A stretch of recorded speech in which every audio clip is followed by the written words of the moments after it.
right there, like, scoot this motherfucker back some. That motherfucker be too bright on me. Live it on your end? Yeah. Yeah. I forgot the goddamn microphone. We live though. Yeah, we rock. We rocking like a motherfucker. We live.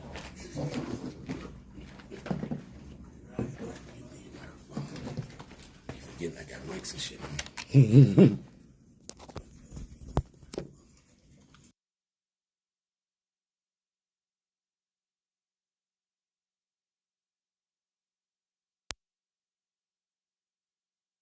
What's that now? That's that one, man. What's happening? Two, man. Are we in the mix, man? You got two, man. Are we in the mix? Something flop your phone up. Yeah, I prefer it, but I didn't see nothing. That was, I didn't think that was disruptive.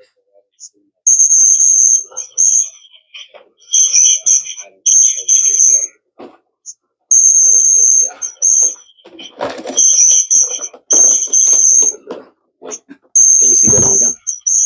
Nope. Cut that motherfucker down, huh? You can see that on camera. All the way there. Alright, you got you. Okay, we're rocking with the gun. Rocking with the goons. Hey, how y'all doing? We got a couple viewers. We'll get a few more people to tune in. But if y'all didn't know, my name is Anthony Dunlap, DL the Barber. You know what I'm saying? But we ain't promoting me. Right now, we're getting flowers to my brother tonight. Yeah, but right now, it's all about you. You know what I'm saying? The people that know me, they know what it is with me. I cut hair, yada, yada, yada, so on and so forth. Gotcha. This is my grown man, younger brother. He's not the little brother, he the younger brother. We is grown men, you understand? Oh, but everything's still rocking. Damn, my bad. But yeah, so right now tonight, I am the host of the Coffee Break. You coffee break tonight. I'm the kid.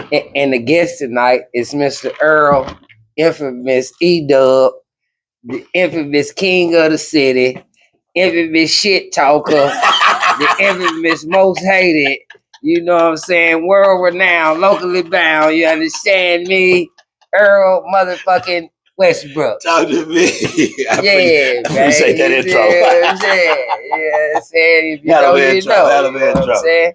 Take the shot on that one. Hey, salute, man. We take a shot of clock. Salute. First shot of the night, free B-Mac, man. Shout out to flowers to E-Dub. And the coffee break, man. Let's do it. We're going to give a shout out to the sponsors. We ain't got none right now. We ain't got none. Don't worry about it. Okay, everything working. Bro beefing. I told you he's the most hated. He beef with you on Monday and y'all be back tight again on Wednesday. It's all cool, man. Shit happens and it is what it is. You know what I'm saying? Don't be mad. You know what I'm saying? Don't be mad. So right now we got him here tonight. And for y'all that might don't know, like I said, this is my brethren. So this is special to me. You know what I'm saying? We discussed giving him his flowers, and that's what we're doing today. You know what I'm saying? End of the year podcast for Christmas. You know what I'm saying? As a matter of fact, happy holidays to everybody viewing. You know what I'm saying? If you celebrate Christmas, and some people do or don't, they just like being around family, and that's the same as celebrating, however you look at it. So, you know what I'm saying? Shout out to that. The people coming home from out of town, be safe. People going elsewhere to visit people, be safe in your travels. And that's what that is. So, first and foremost, I want to ask my brother, for y'all that might don't know, he's given a few interviews, but first question would be is, when did you start rapping? Shit. Rapping for real? Like that's a separate question. Okay. I started rapping like, I'm going to say about 12 or 13 leading up to 14, just rapping and bullshitting. Not the other question, but just rapping about it. And we're in the same age bracket, so they go back to taking a look, for y'all that might don't know, the little cotton strip out the tape and rapping over somebody else's beat on the tape, and you know what I'm saying? Across that motherfucker. Yeah, so it'll just run through, and you can, you know what I'm saying? If you know, you know. Keep you know recording the little beat, you loop that with a cassette tape. With a cassette tape. You understand me? Now, we don't go back to 8 tracks. We know what they look like, but we was bumping cassette tapes. You did. Okay. Next question would be 12 years old. You started rapping, fondling with it, and it was cool to you. It was cute. Now, when did you kind of take rapping serious? Like, when I turned 14, everything kind of like went serious. Like, just everything. Whatever I was doing, I just kind of took it for real. So around 14 is kind of when it was like, damn, brother said I could rap and shit. And I've been bullshitting with like Womp Style. Womp Style first motherfucker I ever rap with. Right. So shout out to Womp Style. Shout out to Womp Style. Womp and Steve. Y'all don't know, you know what I'm saying? Call government names just so people can get their flowers. You know what I'm saying? So it was just Steve and Toombs to be exact. It was just more so little cartoon shit.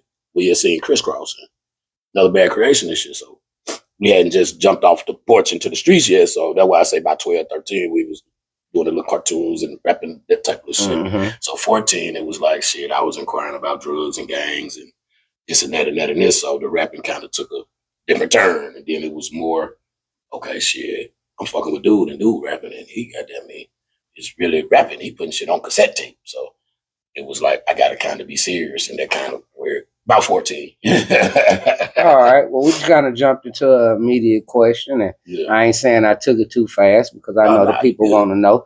But like the movies, we're going to rewind one time and we're going to go back to the beginning before it was an E-dub, when it was just Earl Westbrook. You know what I'm saying? So tell the people that might don't know, like, you know what I'm saying? As far as still dealing with the rapping? No. Just beginning. Just the beginning. Yeah, Wikipedia. You was born and you first started walking and moms and, you know, what side of town you grew up on and your siblings and so on and so forth. I'm 44 years old, a strong 44. It's been a long road. I grew up on, I grew up some everywhere, but my main where I grew up was on Battery, 21st and Battery and 27th and Abigail. I always stayed like with my great-grandmother before she passed, or my mother before she passed, or my grandma. You know, I kind of was raised by women. Yeah. You know what I'm saying? I'm aware. I mean, I know you're going to speak for the fans. Just for the people. So Battery is kind of where everything was, it's kind of wide open because great granny was a little older when she was raising me. So, and I kind of always hung out with older guys or whatever the case may be. So it was kind of wide open over there.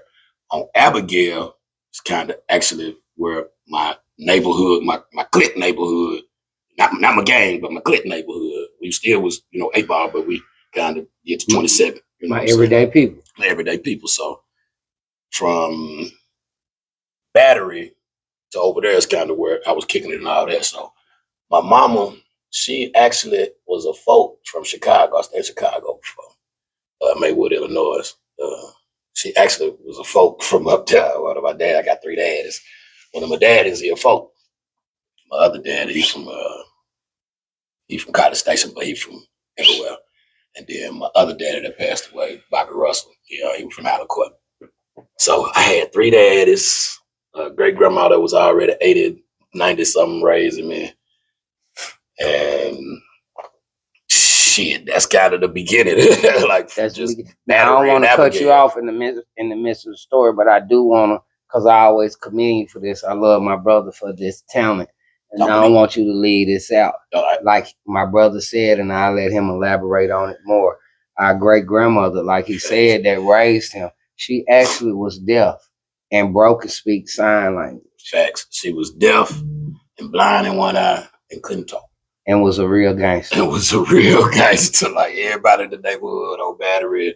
See, that's like how I know a lot of like K Hall. I know all of them. You know what I'm saying? I've been knowing. I know this new generation of K Halls. I've been knowing them since the Granny's name was there. You know what I'm saying? When Jacob was there, Crib 6. I don't know what they called it now. But Down in Oil, for those that don't know. But our generation, we call it Crib 6. Crib 6, and we Bloods, Pyru. So, you know what I'm saying? That's just what the name of it. You know what I'm saying? And great granny, Helen, she made sure great granny was straight, and K Hall made sure great granny was straight. Solar Bean, cross street, make Jacob, you know what I'm saying, it on GG's. It just, I got a lot of relationships with them type of people just based off great granny. Right. Just based Going off to get cigarettes. Going to get cigarettes. Anything, you know what I'm saying? $2 worth of press ham. And I go to KR with a letter. Yeah, I'm whole little. list of shit. I'm young. No cash. No cash. I got a letter from great granny. It come back with everything. I don't know what the letter say, but I know I left with what I was supposed to leave with. Granny, when I brought this in, Granny was cool. Yeah. So being with her, she was the first person that graduated from the Deaf and Blind School. Oh, that's what's up. Then she started cooking there, if I'm not mistaken. I want to say cooking, but it might have been teaching, but I want to say cooking. And just growing up with her, just every day, like I'm just from the womb, I grew up with her. So I got to learn how to talk to her. So every day is just, they teach you something. You know what I'm saying? It's how you tell her your name. You know, so I tell her my name, Earl. And just growing up, she just showed me how to do it. And there you go. You know what I'm saying? I can have a full conversation right now. You know what I'm saying? Like a lot of the actual signs for the short term. Yeah, the short hand. Sure. Like I forgot a lot of that. Right. But I can spell it out, in a lot of the signs I still know. So It's easy for me to still have a conversation with somebody that's deaf. And I like doing it. Right. Because I pull up on a motherfucker. I got gold teeth, tattoo, bald head. I might be smelling like weed. And they be struggling trying to talk to them. And I come right in like, oh yeah, they say they need that shirt right there. Oh, can you let them in the bathroom? Or whatever the case may be. Wondering what a bathroom is. Yeah, man. It just be, it's a relief when I do it, to be honest, because I know great granny looking like, nigga, you all right. You still learning something. You still good. Still in the mix. I'm proud of you. So that's where the sign language come in. And then she had a little boyfriend. See, I don't even think you knew. She swear that wasn't a boyfriend. I'm trying. Mr. Reed. Mr. Reed used to stay there too. He used to be there too. Y'all used to come get me sometime, but I don't think y'all ever seen him or ever met him. He used to be in the room. He was deaf too, though. Right. He had the baby little fro. He did have a little baby fro. He did have a little baby fro. He had a little gray shit. Yeah. Like he waved his hand. It went all back in the room. You know, you ain't supposed to be seeing me. In the back. Greta had that little boyfriend, Mr. Reed. I swear that was a boyfriend. I don't know. But it was two deaf people in the house. So it was just, the sign language was just common. It was like regular conversation in this motherfucker. Let's see. Look, Pete on that motherfucker. Look, bro, what's happening? Sherwood, what's up? She said, Sherwood, no granny. Yeah, Sherwood, no. I just seen Sherwood. Shout out to Sherwood. Salute. That's my brother, too. For real. Like, you know, like when they do the bigger interviews, you know, and the people like, you ain't from here, and you know, the people that be hating. So, just so we know it's solidified outside him saying he stayed in Chicago once before woo to wham. Yeah. He is a little rock nigga. And tell him what schools you went to. I went to Garfield. Garfield Elementary. I stayed in Maywood, Illinois. I stayed in Chicago for a minute because my dad stayed down. I used to live in the basements and all that little shit. But where I really stayed at was Maywood, Illinois, like 15 minutes, like North Little Rock to Little Rock type of shit, or Jacksonville, we say Jacksonville to Little Rock type of shit. And Garfield, y'all can look that up. I think it's a high school now. I was talking to somebody else that's from the Chi. They were like, "Oh, you went to Garfield High?" And I was like, "No, it was elementary school." And I was like, "Oh yeah, it's a high school type of shit now." So yeah, I went to Garfield and that motherfucker. Elementary, a little bad little motherfucker. We used to throw rocks off the goddamn roof of that motherfucker. I remember I couldn't go nowhere else. I used to take my little sister with me. And I was young. You know what I'm saying? Right. For real. That's usually how they go. Facts. You take your brother with you. You take your sister with you. Mm-hmm. If they can't go, you can't go. You can't go. I had a tree house in that motherfucker too. G Code, what's happening, baby? What it do, blood? So yeah, that Chicago was fun too, though, man. That motherfucker was fun. Like I hollered at my pops the other day. He in Michigan now, though. So that's where you was born at? No, hell no. That's what I thought. You was born in Little Rock and stayed there. Yeah. So when you stayed there, you was in elementary school for a minute. For a minute, about 2 years. And then you came back here and went to elementary school. Again, went to Mitchell. I went back to Mitchell. I went to Mitchell first, left this motherfucker, went to Chicago, came back, went to Mitchell, then went to Wakefield Elementary. And then me and my sister went to Wakefield Elementary. I think Wakefield was the last elementary I went to. From there, I think it was Central. Henderson. Yeah. Oh, Henderson and junior high, Central, and in high school? Well, all of them. You know, I done been to Central, Silver Fair, Hills or something. You went to I went to Lakewood. Yeah. Northeast, Fair, Central, Hall, Alternative. In the junior highs, I went to Southwest, Henderson. Now I went to step one in high school, Alternative in junior high. What the fuck? Like on the east side or something, the alternative school was? And Fush or something. Fush or something. I can't really remember. So when I went through the juvenile, school was at the juvenile. Yeah, when I went to step one, it was at the county. Yeah, when I got expelled from Central, I had to go there. Yeah, in the juvenile. Yeah, juvenile court. Yeah, I've been to step one too. I've been to that motherfucker too. Like, excuse me. I've been kicked out of here, goddamn school. Elizabeth say, why so many? Why so many schools? I just instead of getting kicked out fighting and shit, I was bad trying to find myself and just learned how to gang bang and was, you know how it be when you're growing up in them type of environments and shit. Like I got the whole movie life. Like bro said, go back to the beginning. Like my mama, she smoked dope. You know what I'm saying? A couple of my daddies just smoked dope too. You know what I'm saying? So it's like, shit. My upbringing was just different.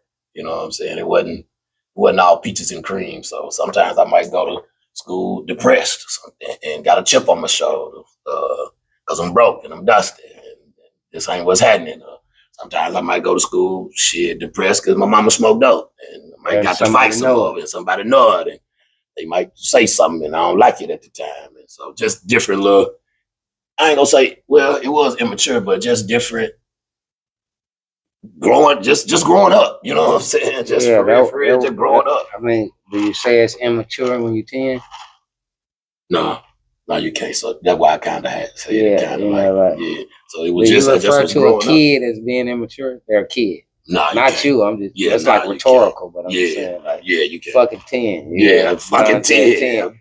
I'm changing anybody say your mama fat, you don't give a damn. I'll give a damn. They get socked in the nose. Get socked in the nose. Unless she can't fight or something. But if you can fight, they get hit in the nose. You get hit in the nose. It's going down. You're right.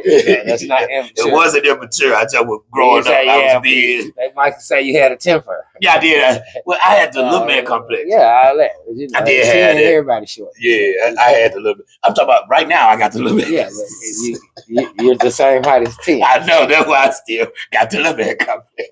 I will talk this shit. Developing, you know what I'm saying? At 10, because at 12, niggas growing. Like, damn, well, I'm not growing. I ain't growing. I was mad about that when I went to school. Any given Tuesday. Any given Tuesday.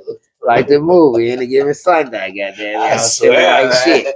Nigga, goddamn, it was, and then it just was just different. Then when I was going to school, it was the gang banging era. It was actually the gang banging shit, like 94 to 96. That's when I was kind of like really in school, banging in school. You know what I'm saying? Yeah, right. I can remember goddamn me going to you in gym with blue on. Let's do it. That's why we gotta go. We gotta get it. I got a Band-Aid on my blue. I know. You know what I'm saying? Yeah, like for real. We ain't got no problems. You just got on blue. Boy, you just got on blue. Oh, you started with me because I got on red. Facts. Like all vice versa. Yeah, it wasn't one side. You know when we was coming up. Yeah, I know. Cello, what's that? You know when we was coming up, Napoleon. Yeah, I'm fucked up. You know, we were coming up, man. Niggas was really banging like I stayed in the Crip hood. I stayed on Battery, 21st and Battery. Like Wolf was right here, Centennial Park was up the street. Granted, I kind of like in the middle because we got 29th Street up here. Then we had the Schiller Street boys, the Park Street boys across, over there by Central or whatever. But we came up in an era where it was for real gang banging. Like these dudes don't even leave their hood now. They really not even gang banging. Like, not glorifying it. Don't get me wrong. I'm just telling you about my upbringing and why I was getting kicked out of schools and shit like that. Because we was really gang banging. You know what I'm saying? It was like for real. Like I called these niggas up there. Like it was for real shit going on. So that's the type. That's why. Just like second period, we're gonna run in here and we'll bro in his classroom. That type of shit. Like, hey man, y'all pull up, man. I got into it with these niggas, the East End. We used to be into the East End all the time. Like we all good, everybody family and good now. Just growing up, I couldn't even tell you why. It's just 8 Ball in East End and Central, we just used to fight. That's why I got expelled from Central every goddamn time. I almost went to jail because they said I ain't excited to ride. When I got there, they told me I was the leader. Speak on it. I'm not the leader. I ain't even done. Bishop Barron was there, cause of hell before I got there. Then my little brother Pete was there. I'm like, damn. What did these do? Keep. Then my key. What you need my key for? Oh. Look, I was gonna give it to you too. I didn't need my key for it. I don't know. But, you know what I'm saying? But look at growth. Oh yeah, shit. I'm so motherfucking grown now.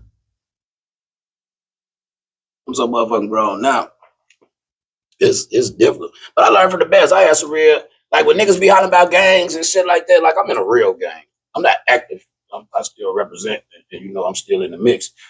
I'm not out here gang banging and this and that. But even if I was, the gang that I'm in, you know what I'm saying, is EBP, Educated Black People. Like these niggas still used to make me go to school. Like no bullshit aside, all bullshit aside. My niggas was kind of like cool role models, you know what I'm saying? Like for real. Outside of the bullshit we was on, y'all niggas was some cool role models, man. Y'all was, man, for real. Because even just coming up, man, niggas had respect and morals, loyalty, you know what I'm saying? Shit like that. Like I learned a lot of that shit just from the streets, you know what I'm saying? Just dealing with y'all and shit like that, you know what I'm saying? Like common sense, street sense. What up, D-Mob? You know what I'm saying? Street sense, street knowledge and shit like that. Like, nigga need that if you really like out here. I'm not glorifying some of it ain't street knowledge. It just was applied to street shit because it's just good knowledge is good knowledge wherever you learn it from. Yeah. You know what I'm saying? Etiquette, how to interact with people. Because like you saying, like, I ain't took an etiquette class. You ain't took an etiquette class. But nigga know still from, like, what the powers may be, deem motherfuckers being, you know, less than or whatever. Like, motherfuckers do know how to conduct themselves for lack of a better term. Nigga know to let the elders go first or open the door for an elderly lady or for your woman or just whatever. Like, it's just shit like that. I ain't learned that from no class, and I learned that shit from the streets. Like, for real. D-Mob, what's happening? Tizzle, what's happening? I got kicked out of Central 2 for fighting. Yeah, that's what I'm saying. All us, bro, it was hell there. You know what I'm saying? Just growing up. But a nigga grew up and the growth is definitely there. And the motherfucker definitely see, especially with me. I remember telling motherfuckers I had a job. And they didn't believe it. Like, bro, man, I'm trying to holler at you. I'm like, bro, I got a job, bro. Man, bro, for real, I got a job. I work at Maybelline. You know, I caught a charge a couple weeks ago. I got a job. Man, you on the bullshit. What's over the week? Boy, what's over the week? Bro, I don't have nothing. I got a job. And it be like that. Niggas did not believe me, man. What happened to this generation? Ours is and was different. In my opinion, to answer Beth's question, a lot of the reason about this generation when people ask questions like that, and I ain't saying you got to think. Say, for example, some of the people watching this and us, for example, in our age group, the time we talking about in the 90s, when we was 12, 13, teenagers, our moms and parents was younger than we is right now. Some of us, for the most part, our parents was 35 and younger. Let me see. My mama had me when she was 21, I believe. Oh, I mean, it's always exceptions to the rule, but I'm just trying to think. But okay, so if she had you at 21, though, it wasn't 21. That was this. Cause me and my mama used to talk that when she started smoking. I'm 44, so if she had you at 18, though, when you was 12, she was 30. Yeah, I got you. I got what you're saying. When you was off the porch carrying guns and driving cars, shit she ain't know about, at 12, 14 years old. At 14 years old, she was 32. Yeah. That's younger than you are right now. Facts. Somebody with his lecture? There's somebody in it. But you see what I'm saying? Yeah. So it's like, I feel like this is my opinion on her question. Say, when you was young, I was young. My mama was 29 and I was somebody's mama thugging. See what I'm saying? That's up. What's up, son? What's up, lady? Too tall. What's that? Free B Mac tall. What it do? it was like at 10 years old, you had a healthy respect for all adults. Facts. To where any adult could possibly know your mama. If you smoked cigarettes, you cuffed it when any grown person passed by. Facts. You didn't cuss around grown people. Facts. Okay. I said that to say this. Our age group and our generation, some of the people younger than us that have children, they mindset as a whole been like, don't tell my kids what to do. See, the neighbor could whoop your ass when you was 10. How many of them did? That's the point I'm making. Yeah. Not saying you in particular, but no, the average person in our age group, I don't give a fuck if you talk to Tony every day. He can't whoop your son ass next door. Look, we wasn't throwing up gangs, son. We was scared to do that shit. Nigga, I was 14 and scared to get that me in them. I was in the game. When they went away with the quote unquote, shot over there. When they went away with the quote unquote, it take a village, because that's what people used to say. And it turned to don't tell my kids something. Because the average person will tell a person that even if the person is telling their child something right. Like that man said something to me down the street. What man? Let's go down here where he at. And go down. All he told us to stop cussing. Yeah. The parent didn't even ask what he told her. Hey, you remember my grandma on Abigail? She used to stand on the butt and tell her, pull your pants up. That type of shit. Well, motherfucker would have shot on her in this goddamn generation right now. She ain't even gonna say it because she rolled with the time. But I'm saying somebody in our age group that might say it, you get it, won't say it. And if we do, the nigga that's 14, instead of pulling them up, even right then in the moment, if he pull them down around the corner, you a bitch ass nigga. Yeah, facts. Yeah. So you don't say it because you don't want to hurt nobody, baby, because you ain't going for that. Yeah. You follow what? That's how the times done changed. No, I know. I'm with it. Bro, you remember every kid in the school that hit a teacher right now today.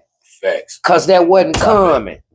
Security tell you to stop the fight, nigga. You take off running or stop fighting immediately. Right, they don't do that no more. They whooping security. Hold up, you got a cup. I never found one. Buy you one, man. There's some red cuffs behind the thing over there. So the respect level changed due to the parents, bro. Yep. Which we the parents. Another example, when they be like, man, we don't have family reunions like we used to. Nigga, when you was 12 years old, your grandma the age we is right now. 50 years old. So they ain't having them no more, and all the shit you missed when you was a kid because you ain't doing it. You ain't doing it. Salute, we gonna keep on getting that money, take care of the kid, free B Max. Shout out to the real. Salute to the real. Hey. That's why it ain't happening. Because if your mama was 20 years older than you, and your grandma was 20 years older than her. Been here a long time ago. When you was 15. You never sent me no picture, nothing. I knew you weren't coming when I ain't get the picture. I ain't hit you no more. Not to cut y'all, I'm sorry, but I was just had to tell him that. I got the job now. He got a job. But I'm gonna need you on one of these Mondays, sir. We're gonna get you in here. We're gonna get you in. I'm getting interviews now for your specialty. You get interviews? Yeah, he interviewed me. I got a question first. I gotta go do that. I got a question. No, sir. When we was in the penitentiary, I said, man, I really want a TGE shirt.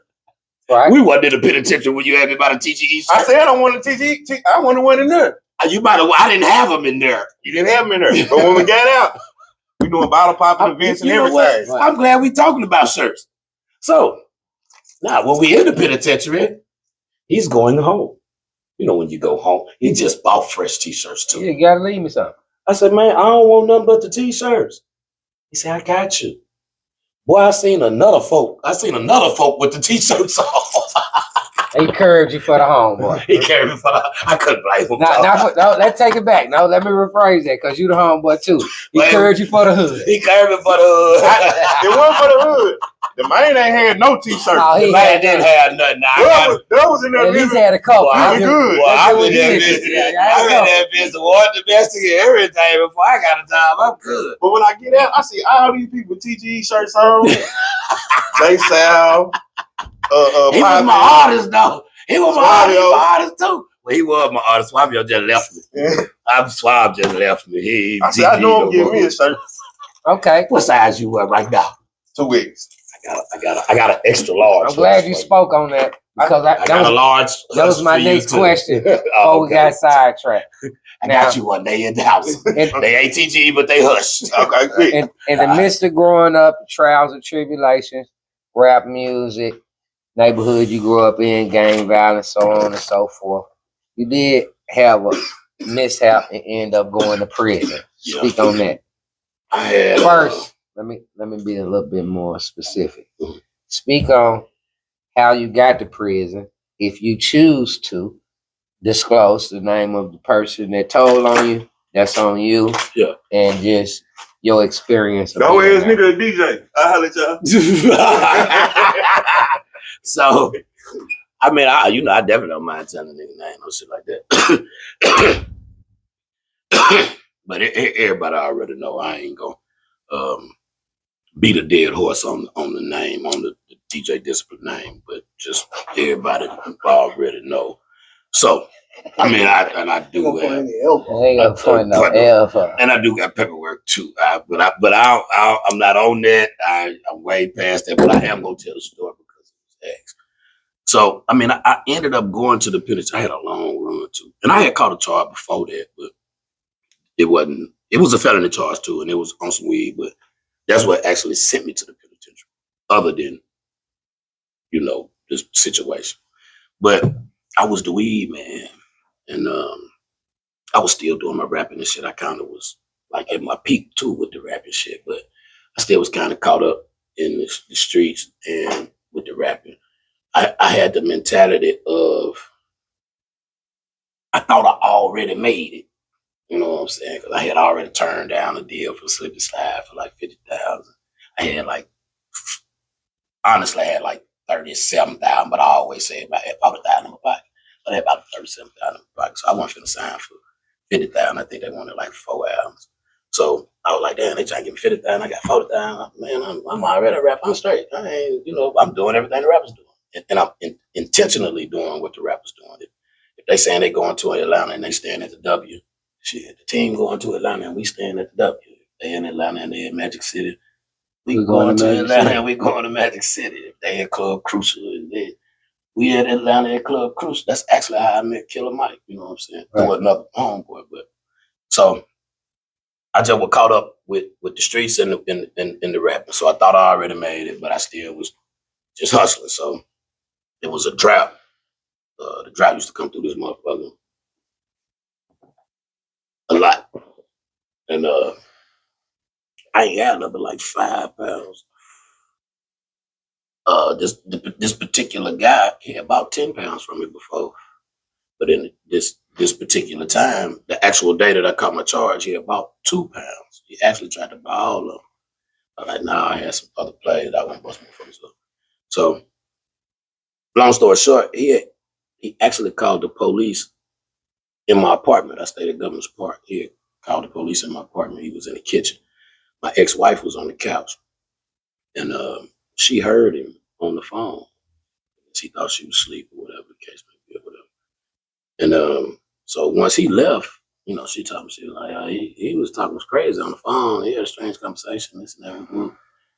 But at that time, nigga, goddamn me was jumping and the money was, like I tell motherfucker all the time, the money more addictive than the drug.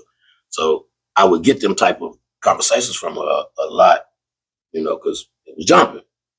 So, nigga just go out, man, we go out of town or something, you tripping, that nigga girlfriend Spanish or something. So it ain't gonna sound right. And they say this shit in my motion discovery. They called the police while he was at the scene and shit like this.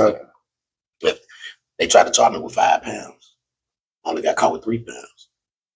So to the informant to 2 pounds. My lawyer got that out the way. But so it was me, Buddy, my ex-wife, and my Uncle Keita. Damn. So, man. Prayers for Uncle Keita. Yeah. So, I had a Cadillac and I had a prime down Chevy, round body. So I'm taking my Uncle Keita to the crib, my grandma's house. So I hop in the prime down. And I'm only saying all of this because this was detailed in my motion of discovery. So I hopped in the prime down. My ex-wife hopped in her car. She had a Honda at the time. And buddy hopped in his car and left. They described all that. I came back because I had to play for the 3. I hopped in the lack. I'm like, I'm gonna hop in the lack, put my seatbelt on. I'm gonna blend in through traffic, we sit it up. So when he called the police in my apartment, they had came and set up surveillance at the apartment. So they had already seen me leave and shit like that. And they seen me come back, hop in the Cadillac. And so when I hopped in the Cadillac, I'm going to Southwest. But I see a police behind me and he hit his lights. So I pull up here, I hit my blinker, I pull up at what's that? Is it O'Reilly's? Fair Park University? What's that? Fair Park and Asher. Fair Park and Asher, yeah. Yeah, right. Yeah. So I pull up in that motherfucker and I try to jump out the car. They just run on up in the store, it's like I'm going in the store. Well, I couldn't even get out. Well, them motherfuckers were so. Freeze. I think I had about like 12,000 in my pocket. And I had the 3 pounds in the back. So they like, get back in the car, put your hand on the steering wheel. Put my hand on the steering wheel. They come to the car and they got there, they surround the car, tell me to get out of shit like that. I'm on the car like this here. They reach in my pocket, they pulling out the money. They're like, how much money you got? This in my motion of discovery too. Man, y'all got me. How much money is this? Man, y'all got me, do your job. All this in my motion of discovery, I'm gonna show you too. Y'all got me, do your job. They were like, what was that in the bag? In that bag you gave Buddy? I'm like, Buddy, I had my DJ. That was some CDs. He's like, you don't even know. This is how the police talking to me. So in my mind, I'm like, damn, I'm going to the feds. I'm thinking federal shit because I'm like, oh, this, and they're my first time anyway. So I'm just, whatever it is, I'm thinking it's 10 times worse than any goddamn way. Right. So I'm like, oh, these motherfuckers has a baby. Motherfuckers talking about put the white boy in the goddamn bag. Oh, hey, I'm going to the feds. It's over with. So, but long story short, that's what happened. So I had signed for, they gave me a 10-year sentence. I signed for a year and a half because my charges was, at first my charge was possession of a firearm by a certain person. When I got to diagnostic, they enhanced it and gave me another year. So my possession of firearm by a certain person went to a simultaneous. That added an extra year to my shit. So I signed for a year and a half. So just imagine you're in diagnostic and on my mama, it just had to be God. And I was just like, I still got a year and a half, man. After they done all the little shit and shit, and I'm sitting down in there. You want to kill yourself? You want to do all that? You know what I'm saying? Yeah, they talking to you. Like, yeah, everything good. I still got a year and a half, don't I? You're like, no, you got 2.5 years. Bro, I wanted to cry right there. I just wanted to break down and cry right there, like 2. But I'm in a jump now, and it's what it is. Boy, I can't. Boy, I better not be in this motherfucker crying about some motherfucking time. Boy, she said 2.5 years, my whole heart was broke. I was like, oh my God. I called to the crib. Say, man, they know that extra year. Go on about your life. It's over with. I thought it was over. Black, Daddy, I thought it was over. I thought they told me I got an extra 10. I thought it was over. Like, yeah, life. I got life. And he gave me another year, I got life. I swear, man, that shit was so funny too, because the motherfucker told me, well, ain't nothing but another year. Shut up. I ain't going nowhere. I done did that and got 10 more. Boy, I know, boy. But it's what? Boy, that shit, boy. That shit was so funny, boy. Okay. Because I might have was heavy-handed. That shit was so funny, man. That shit serious during time, man. No joke on my soul. I did my year and a half and was drove, ready to crash out.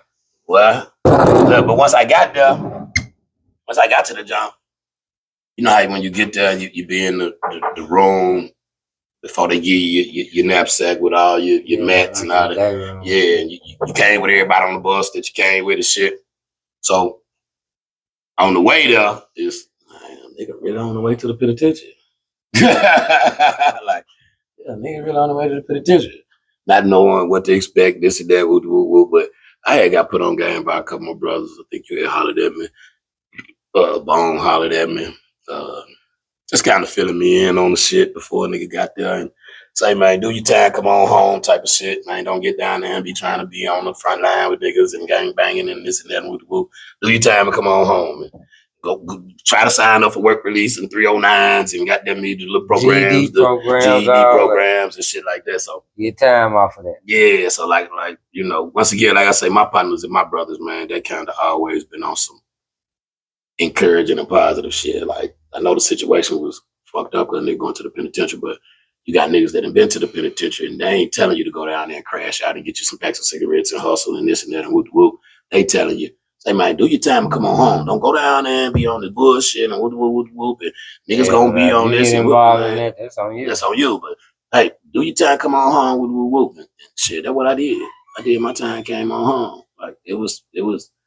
I don't want to say the penitentiary was straight because you know what I'm saying. That just don't sound right. But like my time was straight. I made the best of my time because they kept moving me around any goddamn way. I stay somewhere 2, 3, 4 months.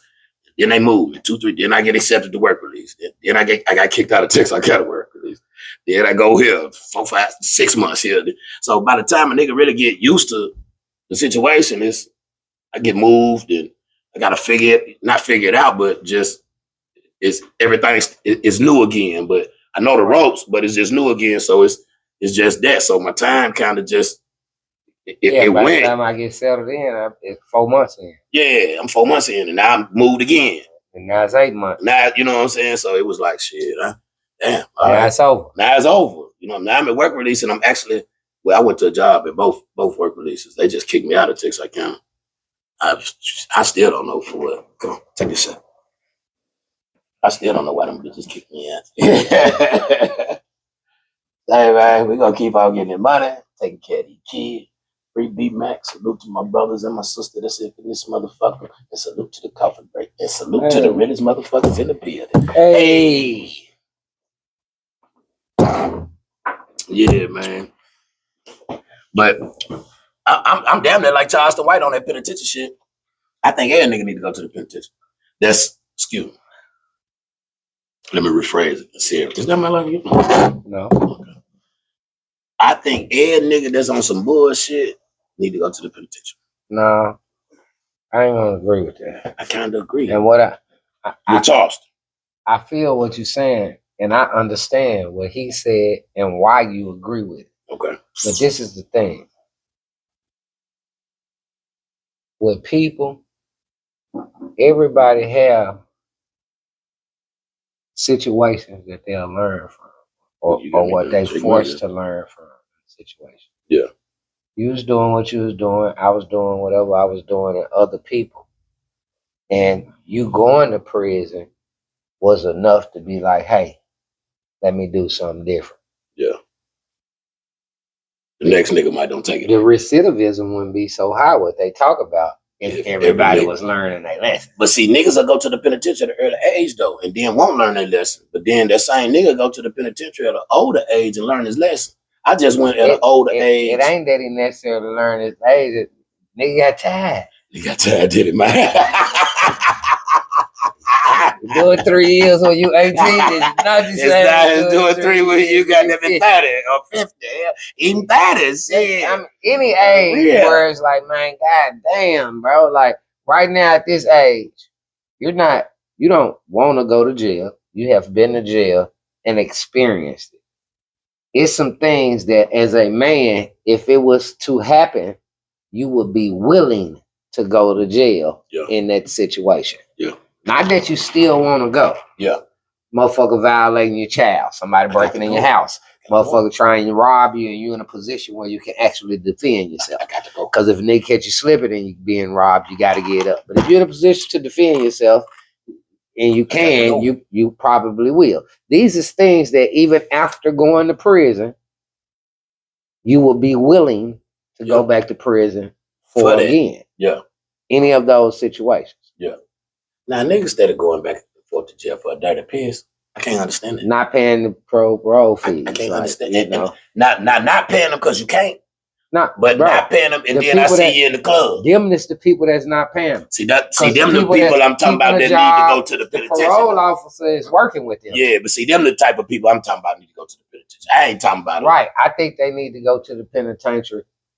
And I ain't saying I disagree with that. Yeah. Not for the reason that Charleston White said it. Because they in the way of what's going on. And that don't necessarily apply to us. That's white folks too. Yeah, no, and see, you in the way of the betterment of society if you just an outright asshole. Now I ain't saying the person that might don't make a play here and there. And then I gotta cut you off because I gotta rephrase what I said. Go ahead. It ain't even the ignorant dumb motherfucker that need to go to the penitentiary. Cause I needed to go to the penitentiary to learn the lesson, and you learn the lesson though. That's what I'm saying. Some motherfucker need to go to the penitentiary and learn that lesson. I was one of them. I wouldn't have never stopped hustling if I wouldn't have went to the. I'm talking about never. Right, and I can't say, I'm saying I disagree with that. But as a whole, I don't say that. Okay. You see, but I'm gonna stick with what I'm talking about. Because like even though you learned your lesson, because sometimes your upbringing, and this ain't just for you, in my opinion. Yeah. This for anybody. A motherfucker that go to work every day and still around. Now it's like they say you have more aptitude to relapse if you're around people using.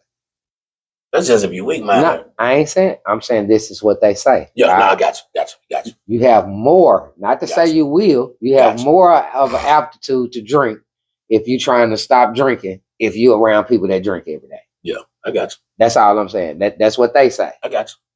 So I'm saying if a person that bumped his head, learned this lesson, and still around people to where he has access, he or she has access to any and everything, they still will be willing to make a play, even though they go to work every day. I can't agree. On certain, I'm gonna say on certain instances, because like what you said, like I don't smoke cigarettes, and I'm around niggas that smoke cigarettes every day. I didn't refer to smoke cigarettes. But I'm just saying, far as I said make a play. I'm saying, far as being you go to work every day and you working and you this what you've been doing. Not saying you as in either, but a person that say sold weed and they might smoke weed and they cousin got the weed. That's who they buy weed from. Yeah. So they go to work every day, and the cool nigga at the job like, hey. No, I get a quarter. I get what you're saying, but them still. But he not hustling though. But he's still in the mix. I ain't saying necessarily saying drinking. I get what even with the smoke. I swear I get. But that's you want to know. Saying. You want to know what? See, that's still a weak minded motherfuckers if you still trying to be through. Because then what I tell a motherfucker, cause shit. Now I'm around motherfuckers sell weed every goddamn day almost. So I tell a motherfucker that when they ask me, bro, man, I'm trying to get some weed, bro. I just go to the store. I know I probably could make $100 off this thing. Right. And did you always say that before you had a car? Because they ain't been around for 5-6 years. No, I couldn't if they wasn't around. But as soon as I could get one, I could get one. Yeah, I'm just saying you've been working longer than 6 years. But even then, hell, I might get something and don't still want. Bro, I'm smoking. This is what I'm smoking.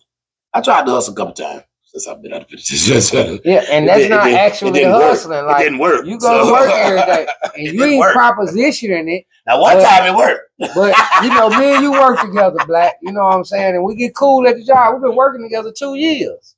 We done went and shot some pool, had some drinks, and, man, you find me some of that weed, man, I need a quarter ounce. And just because, yeah, you make $20. But you've been working at this job for 2 years, and you ain't the only nigga I'm cool with, Black. Now, I'm not propositioning like, hey, fuck with me, I got that weed. I know but you exactly asked what me, and you're I saying. made $20 out the deal on Friday. I know exactly what you're saying. And yes, I have done it before. Not but you, I'm saying people. No, I'm speaking about me now. Okay. I'm saying, yes, I've been the middleman before. But what I'm saying nowadays, ain't not happening. Man, what you trying to do? Bro, get your weed card. Yeah, I go with that. I go to the store. I got a piss real fast. I go to the store. Get your weed card. Then you trying to use up my grams. Ain't nothing happening.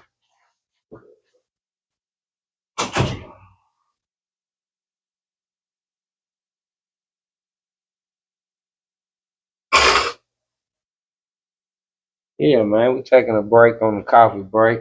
interviewing Earl Westbrook, better known as E. Motherfucking Doug. He did, going through his life story. Y'all heard some of the things that people might tune in late. You know what I'm saying? He grew up in Little Rock, grew up mostly out Battery, and 27th and Abigail, 21st and Battery. You know what I'm saying? Went to school with her, raised with his grandma, speak sign language. Did a little gang banging, sold a little weed, did some rapping. Been to prison, reformed, he's working. When he come back, I'm gonna ask him a few questions about my beautiful nieces that's adults now and college graduates. Let him speak on that a little bit. You understand what I'm saying? We got things to celebrate too outside of a few things that's negative that people learn their life lessons from. You did. Because definitely learn the lessons from. People say you should learn from the things you go through. You should learn because everybody don't. You understand? Some people keep repeating it. The definition of insanity is repeating the same thing over and over and expecting a different result. It's some intelligent people that's insane when it comes to certain situations. Just what it is. If you keep getting caught sell weed and you decide to hustle, hell, sell some lawnmowers. Just sell something different because weed ain't working for you. You know what I'm saying?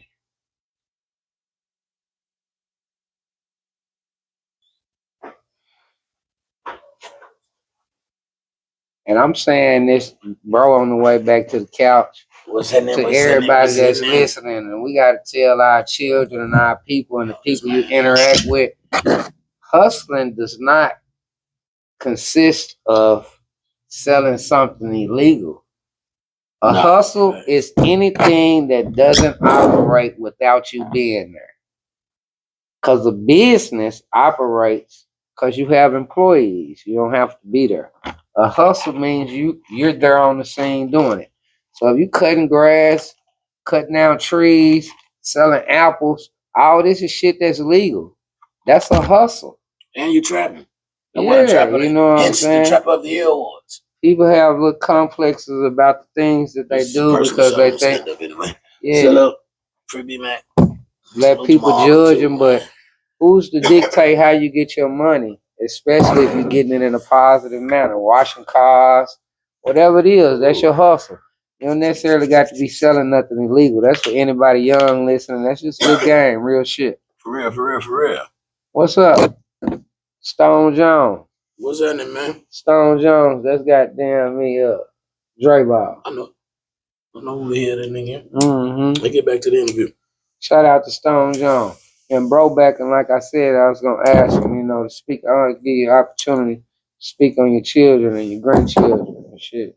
What's up? What's granddad and man, I got pappy. Let me see. I got 4 kids and 4 grandkids. What's up now, Tiger? I got 3 daughters and a son. And I got 2 grandsons and 2 granddaughters. They actually said a twin. The granddaughters, they're twins. They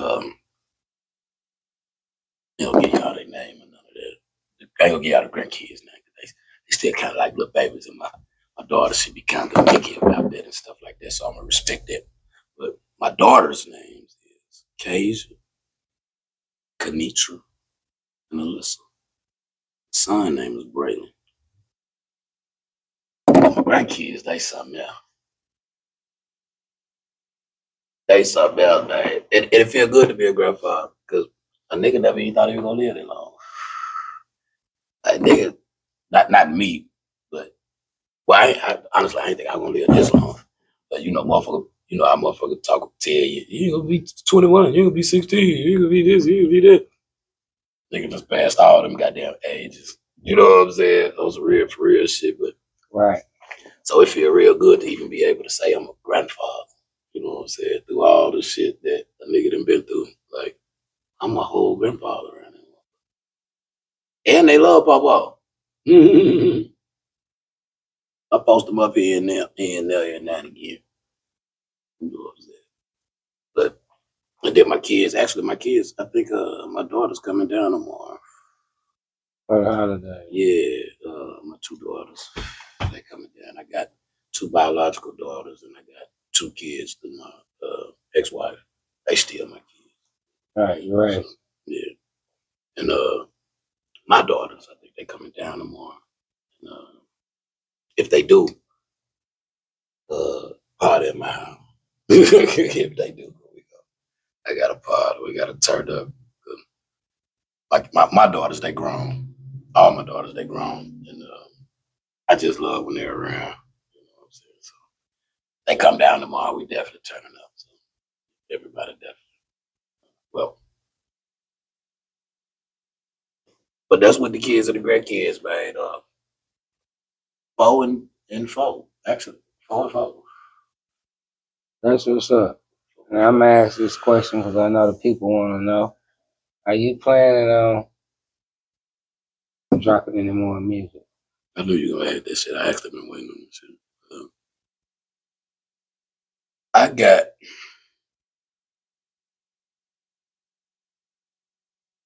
got an album with Rod D right now, The King and the Boss Part 2. I'ma just say I know what the holdup is, but I'ma say I don't know what the holdup is on that one. I got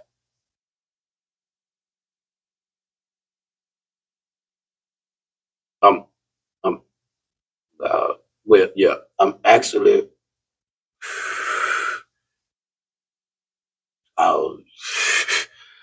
so let me say it like this. So I got 2 producers that's heavy in the city. And they the truth. They don't call their names yet because we supposed to be doing a project, but I know it's me. I know I'm procrastinating. Now I got that. I've already been given a beat, but I know it's me. But personally, you know why my situation kind of crazy right now. So I've just been getting myself together, but I'm kind of ready now. So I'm gonna say I got a new album in the making. I'm gonna say that. I'm gonna say a mixtape. No, cause they just original. Well, I don't know what that. So is the mixtape? I know our album is original beats. So is a mixtape right now original beats, or is it? Right now, a mixtape could be original beats. And I know y'all ain't doing that. Let's know me. Yeah, you know me. You know I'm on the goddamn podcast, bro. What time is it? 8 o'clock. But yeah. But a mixtape nowadays consists of original beats and beats that people made over. I think more of a mixtape under classification of mixtapes today is just something that the people put out on their own and then they through the label. Okay. You know what I'm saying? Because wrong place.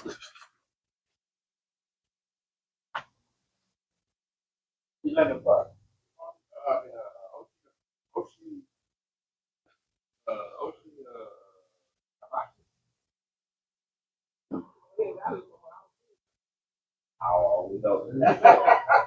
Look, you spooked me. I had to come check you out. What the hell going on? Nah, you good. I'm just fucking with you.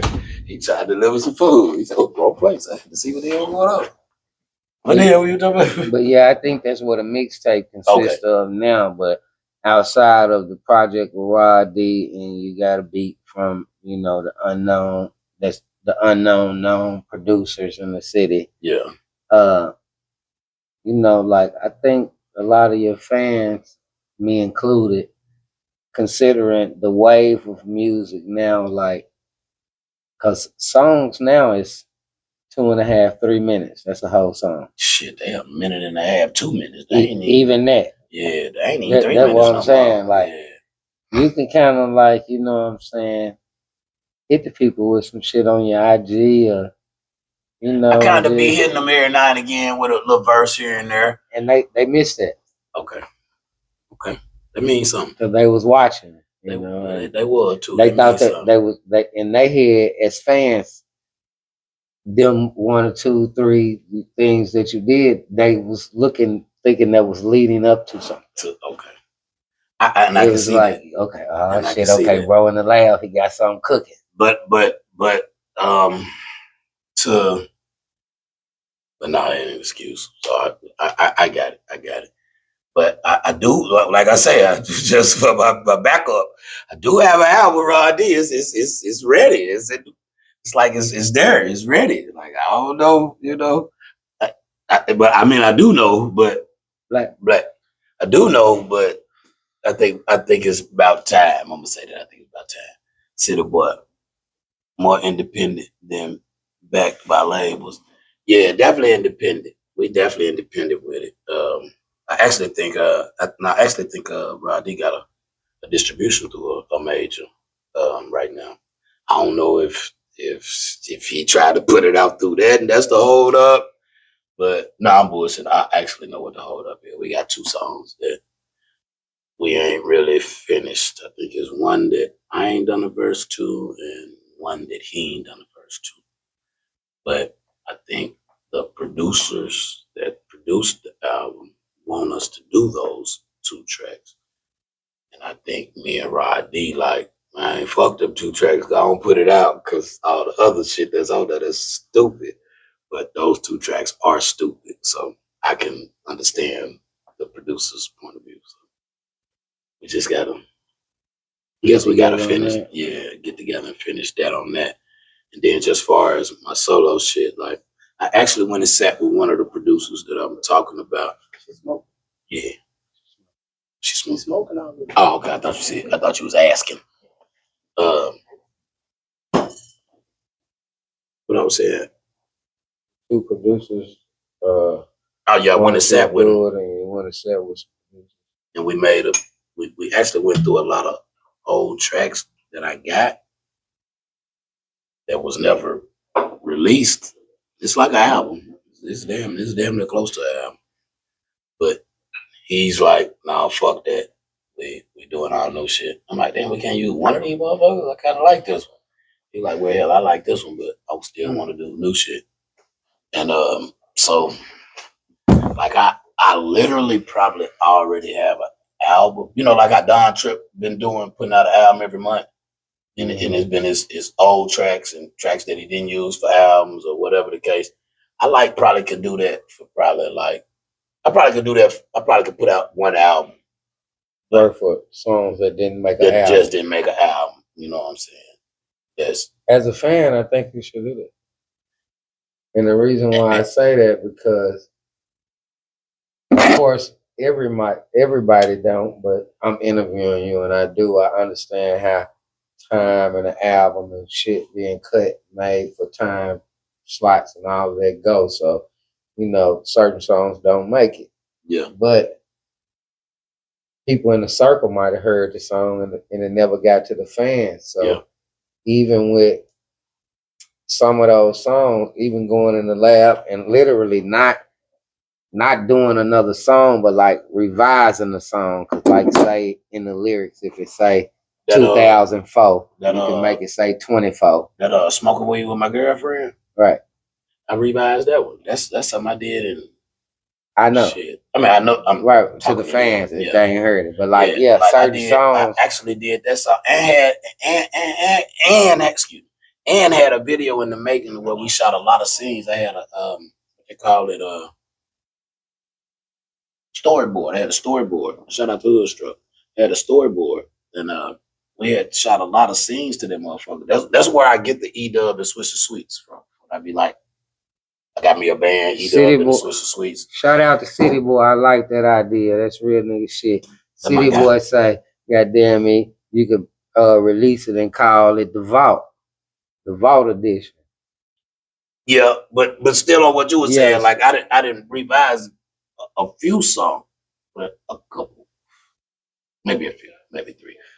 So I understand what you're saying. I have revised a couple. So like the Smoking With My Girlfriend, I'm talking about both verses revised, the video revised. Right. The first video I had, I was in a juke joint with the band behind me with E-Dub and the Switch of Sweets, and I was smoking weed with my girlfriend. Once again, shout out to Hoodstruck. But it was a different beat, and that's what it gave. You know what I'm saying? And it was just different. So that was the visual when I got out the penitentiary, I definitely, to me, I was like, I definitely want to redo this one. So I redid it, and Live Maze shot the video. Okay. Yeah, and it was beautiful. Yeah, shout out to Live Maze, and it was beautiful, and it was based on the beat and the concept of everything that was going on. He showed out, but basically what I'm saying, that song was revised. Right. I got another song that I do want to revive since we on that subject, and it's called "She Likes It," and I don't even have the song. It's on my Reverb Nation page. That's how long ago the song was done. Like, I don't even know who did it.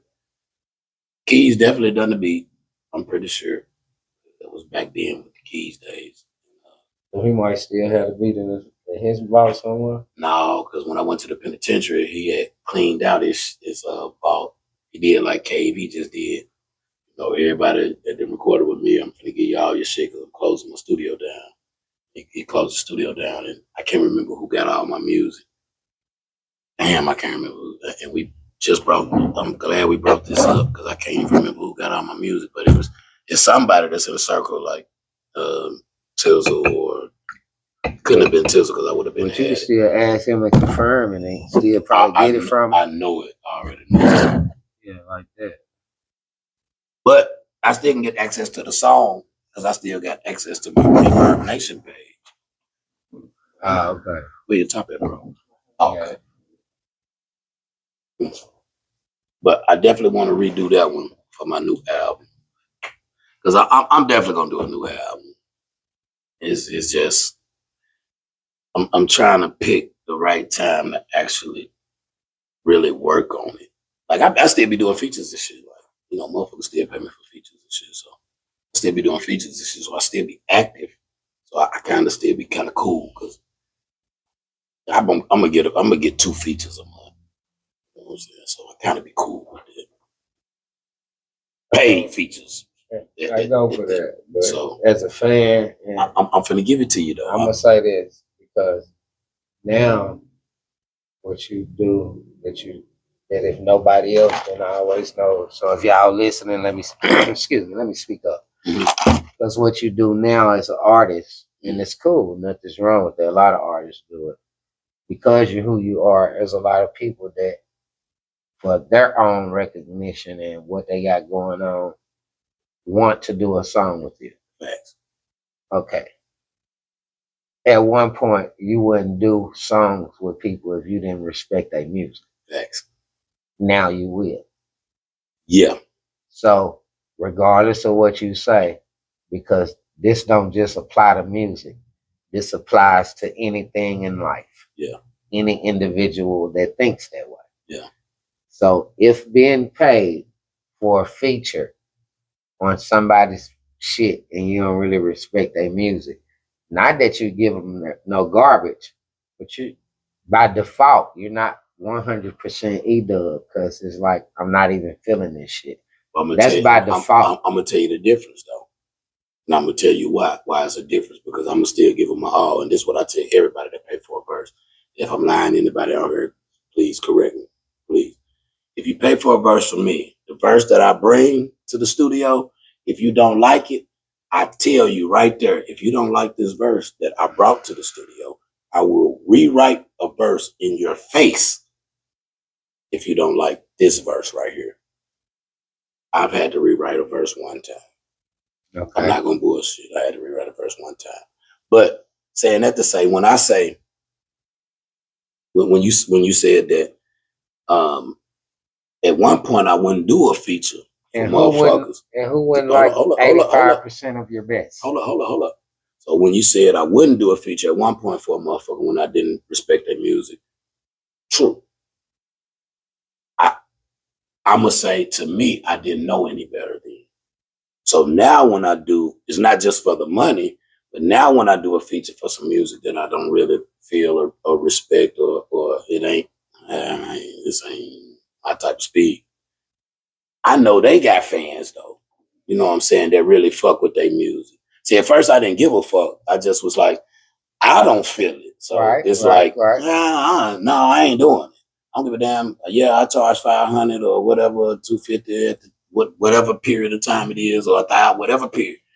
Yeah, I ain't doing it. I don't give a damn. Like Pimp with the whole Jay-Z shit. Yeah, like Pimp with the. I ain't feeling it because I ain't doing it. But then as I matured in the the music shit, it was like, okay, I might don't respect it, I might don't feel it, but dude got to have a fan base. If he got enough money to pay me for a feature and he willing to do it, somebody listening to this shit, man. So it gotta do it. I gotta do it, and I gotta give him my all because it's somebody that ain't heard me. It's somebody that ain't heard me in his fan base, but even at that, it's still me. It's still me, and even at that, it's still this dude really thought enough to pay me and thought that I was compatible for his style. I owe him nothing but my best. Right. I owe him nothing but I got a track right now. Goose say you owe the streets one more. Goo been saying it. Yeah, he been telling me that. Put your hands up. Hey, Goo been telling me that, man. Somebody else loved it. Hey, Goo been telling me that, man. I swear, man. Gooski Rooski, what up? Goo been telling me that. I swear. Hey, salute to Goo, man. That's my guy, man. Facts. Salute to you, Goo. Salute to you. Why? Hey, man, that nigga now, he been telling me that, man, for real. And I'm gonna give you one. I'm gonna give everybody one. It's just I'm kind of, it kind of ain't my passion no more. So I just been kind of taking more of my time doing it, I guess. Because when it was my passion, I really wanted to get it out there. Because I write some shit and what album be done in a couple weeks. You know what I'm saying? Type of shit. But right now it just be like I got so much. See, I was trapping then, bro. It just was easy to sit at the house, whether I'm at the house or I'm at the trap or wherever, without a job, and I'm staying up till whatever time in the morning, and I just left the club and it was a movie scene, and goddamn it, we just left out of town and it was a movie scene, and you know what I'm saying? It was easy to rap about shit then. You know what I'm saying? Because at that time I was rapping about shit that was kind of going on. Right now it's kind of, I'm using my imagination. You know what I'm saying? So you're on the Andre 3000 shit. You gonna put out a trumpet album? No, hell no, because I got a lot of shit to talk about outside before I have to go to a trumpet. Like it's a lot of shit that I haven't talked about. You know what I'm saying? That's entertainment wise to where I would never be doing an instrument album. You know what I'm saying? I got unreleased music. Somebody laugh. Yeah, like I got unreleased music before I do you say you have to use your imagination. So let me put it in perspective to you. So like in the penitentiary. I'm saying for the fans. Okay, so like being in the penitentiary. So if you're writing in the penitentiary for me, it was like this. All right, so when I first get there, it's like got a lot of shit to talk about because I'm just now experiencing the penitentiary and shit. I'm a big dog in the penitentiary. Every penitentiary I went to, I'm a big dog. Period, point blank. Not saying I'm the biggest. I'm just a big dog. You know what I'm saying? So cool. I got everything to rap about. I'm experiencing so much in the penitentiary. So, but after I done rapped about the penitentiary so many times, it's like, okay, damn. All right, well, let me go back to the free world. Rap about now at this point when I'm going back to the free world, what I'm doing, I'm using my memory and imagination, and I'm just coming up with shit and that I used to do and that I did do, or now I'm exaggerating and just making a song. Now after I do that so many times, what do I do now? It's like shit. I stopped writing in the penitentiary. When I made it to Cummins, bro, I stopped writing because it was like nothing else I could fucking really rap about. You know what I'm saying? So I'm not doing nothing different. So now it's like, now I can only resort to storytelling, past shit, bringing the past shit to the present shit, showing the good and the bad, or showing the balling and the regular life. You know what I'm saying? Because like my raps, bro, I tell a motherfucker all the time, my raps be like 75, 80%. what's going on in my life. The other 10% be exaggeration. The other 10% be entertainment. You know what I'm saying? So right now, a nigga don't want to hear about me going to get Christmas presents for the grandkids. You know what I'm saying? Now I still smoke weed, I still party, and I still go out, I still hold functions, and I still, host and do this and do that. So I still kind of got a little bit of shit to talk about because that night was a movie. You know what I'm saying? Right. So still kind of got shit to talk about, but so it's like I don't want to be one of the. Now, anytime you see me out rapping, I got paid for it.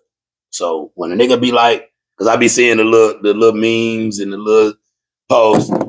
Nigga, it's 40 years old. You need to do the blues, bitch. I'm getting paid for this motherfucking shit. City Boy say, but to be honest, Dub, you one of the best storytellers. Just keep telling stories. Like, bro, you ain't lying. Because to be honest, like, said that too. Say your last couple songs that you put out and had visuals from the Dope Walk, that was more of a storytelling. Like somebody listening that, like, and even with what's the one with the girl and shit?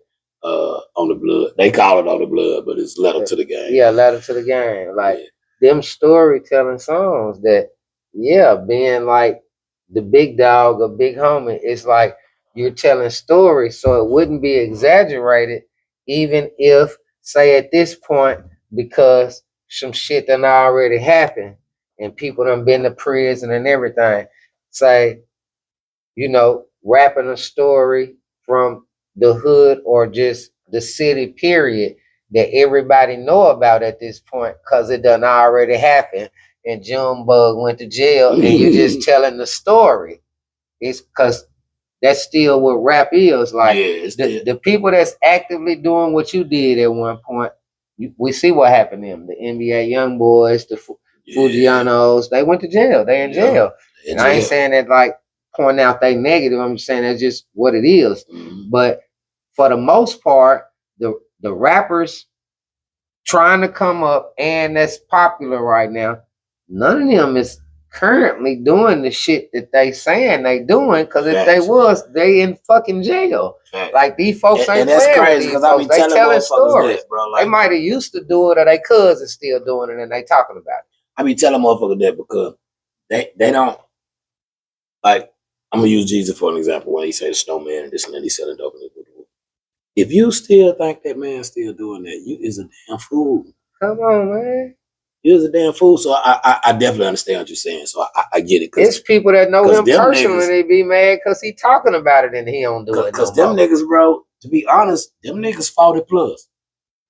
Jeezy 50. That's what I'm saying. Them niggas, you know what I'm saying? And he been popping 20 years. And they still sell it out. He been popping 20 years. So for 25 years, bare minimum, he ain't sold no drugs. Boy, that's a fact. So at least 22. He been popping 20 years. I get what you said. So I mean, but he's still telling stories. I'm finna give y'all with new music. I'm finna give y'all that because I see it's now. Of course, it's needed. It's like you go to a show of your favorite artist. If he got new music right now, if you actively following his music, you know some of his songs. But if you not, because he not in heavy rotation and you're a part of the newer music, I'm glad you said something about that. You want to hear that old shit that what made them hot to you.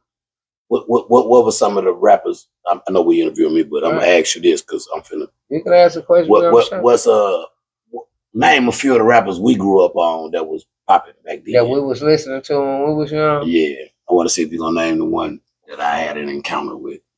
We listened to Sebo.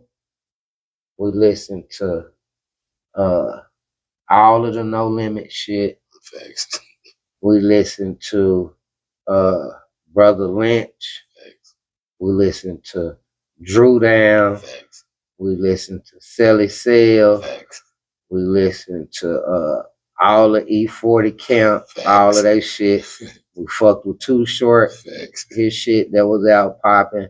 We listened to MC Breed. Thanks. We listened to Bone Thugs and Harmony. Thanks. We listened to a Above the Law. Facts. We Niggas don't even know listen about to that. goddamn me Top Authority, They don't niggas know out of about them goddamn facts. Flint, Flint, Michigan. facts. We listen to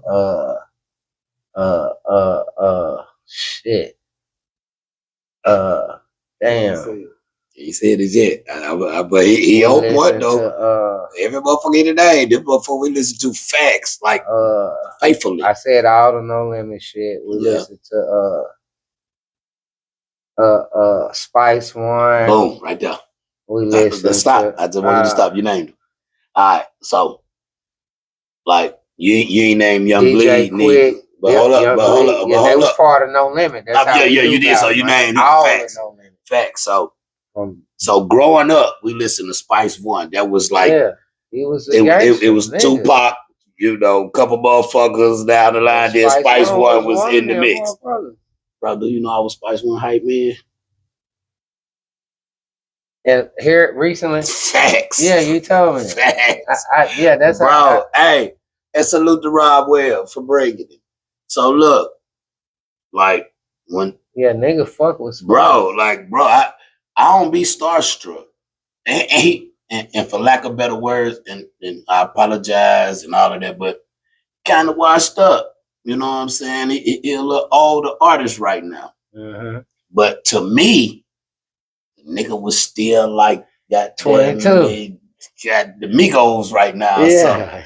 So goddamn me, the nigga goddamn me. I was fucking with Rob at the time. We was doing our thing, and he called me like, "Shit, I'm finna go pilot Spice at the room." Right. He like, "Say, pull up." I'm like, "All right, bet."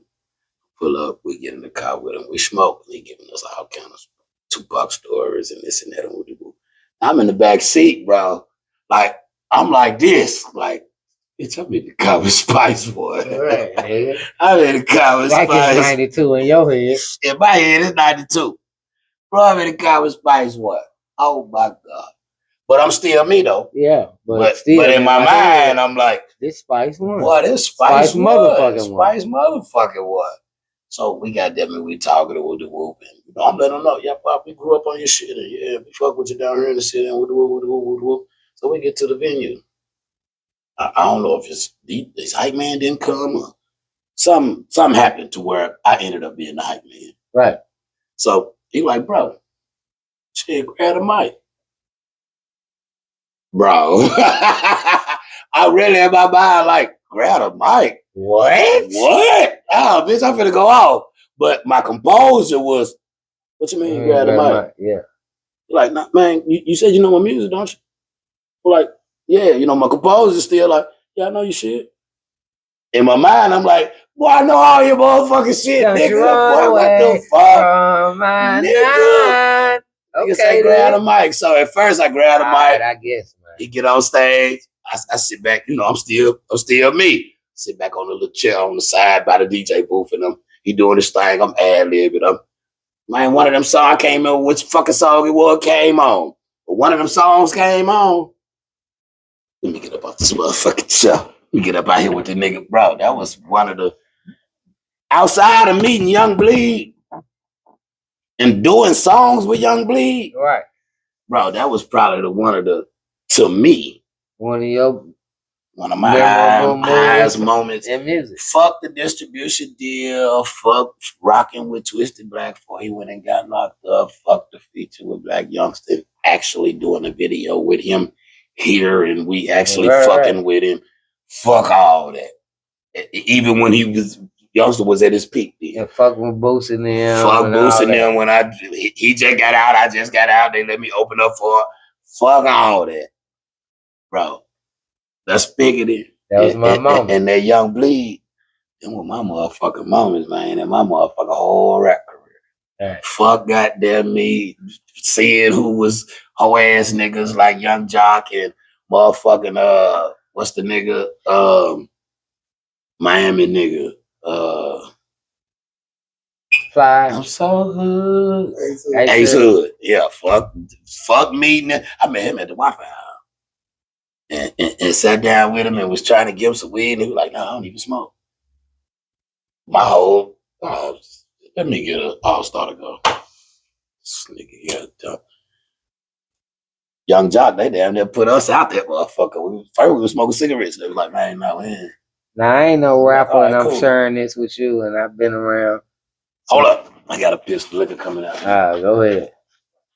Being around some people, y'all listen. I'm gonna say it and bring it back up. Just being around, Black, no lie, that I met from being around, bro. Like, cause a nigga was fucking with their music anyway. Was me, I met what's the name, man, before I got locked up. And I think I told Doug, I think he met him after I got locked up. I'm gonna ask him when he come back out. And that was the Hot Boys when they were starting out. And we were fucking with their music. Like, you know, when they was like kind of local in a sense, just in Louisiana, we was fucking with their music here because we was listening to shit and they wasn't famous yet. Like, I got locked up and they got famous and we already was fucking with their music. Yeah. And then we went to what's the name, birthday party, and it was like some award shit and fuck with Turk, like in grown years. That was cool. And then cause I fuck with their music probably a little heavier than Dub them, cause I had met them because of Incock. This was, you know, the A-State Hustler shit, and Incock first started going to Houston real heavy and shit like that. Boss Hog Outlaw niggas. So Dub and them did a show with them at Ernie Biggs, not Ernie Biggs, the shit 145th. What is it? Bada Bing. The Bada Bing, before it got burnt up. Yeah. When it was the Bada Bing the first go around. Slim Thug and all of them. A lot of shows. I think Millionaires Homo. Yeah, but them was niggas that was like, these is And where? yeah, we met a lot of motherfuckers in there. I remember Scarface snatching Dub in the freestyle, but I'm saying as far as me being me, because I'm not rapping. I'm just in the mix. I'm fucking with bro. And niggas that I met that was outside of being rapping niggas, they was regular niggas to me. And the Outlaws was like that. Salute. Like Callion and PJ the Rap Hustler, they walked around in the crowd with us like they was niggas from Little Rock. Bro, looking at hoes and like, ooh, that whole ass fat. Was you smoking blunts? And, was you with me when I think they was called the club? I can't remember the name that was called at the time, but at one point in time it was called like the Ace of Spades. It was downtown or Aces or some shit like that. Right there on the front of Broadway. Yeah. Like the old, close by what the Fed building is. Facts. Yeah. So Young Dro came down one time. I got a picture. Upstairs there? Nah, it was a flat shit. When you go into the stage, like it was in the back. And I think he didn't have no right there no show. By the Fed building and the Tropical Smoothie now. Yeah, right there. He ain't had no show. He just was in the city. And whoever he was with in the city, that club was jumping that night, so they brought him there, you know, like walkthrough type of shit. I don't know if they paid him to come through or whatever, but he was there. It was Perk, shit, some Crip niggas like BG, me. I don't know if Tizzle was there. I thought you was there. Somebody was there with me, but long story short, I got about 20 on me. You know how we ain't carry them flat. Yeah, we carried them balled up. Yeah, and we had them the rubber band around the bands. Yeah, and I had like a 10 band. 10 I ball was with you about this when we was renting rooms at the La Quinta on Broadway. I had a 10 ball there, probably 10 ball in my motherfucking pocket. And goddamn me, this is when the city was jumping every night, bro. He was in that motherfucker, and I think Perk made the nigga take a picture with everybody. Big Perk from Granite Mountain. Great night. Talk to me, big bro. And he was like, Doug, come here. Nigga, I pulled that money out. I was in the back. Dro looked and seen me pull that motherfucker money. Hey, player, come up here. Come up here. Nigga put his arm around me and everything to the picture. Then come up here in the front. I'm like, this here in the picture. I still got the picture somewhere. That was a cool little pivotal moment. I had sold some loud. It wasn't no sold some dro, excuse me, because it wasn't loud then. Sold some dro to Grand Hustle, Mac Boney and Country Kane. Mm-hmm. I ain't gonna call his name because he's a DJ at the radio station. I ain't even gonna call his radio station. Right. But they hit me up and was like, bro, you guys, you know what I'm saying?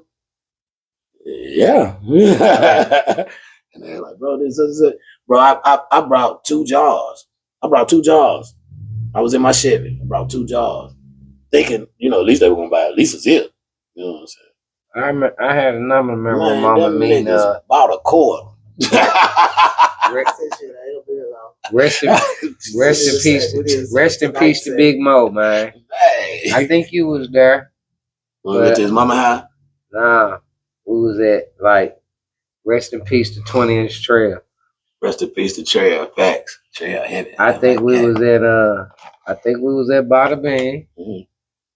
And I don't know who bought them, but we all in the back kicking it. The nigga asked to hit the drink bottle and turned the PT Cruise up and drunk like a 5 out that motherfucker. I went with y'all. You remember I used to talk bad about the drink.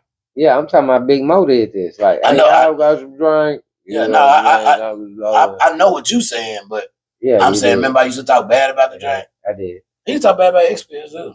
I ended up taking a few. Hey, buddy. He's talking bad. My brother found out I took some experience. He talked bad to me.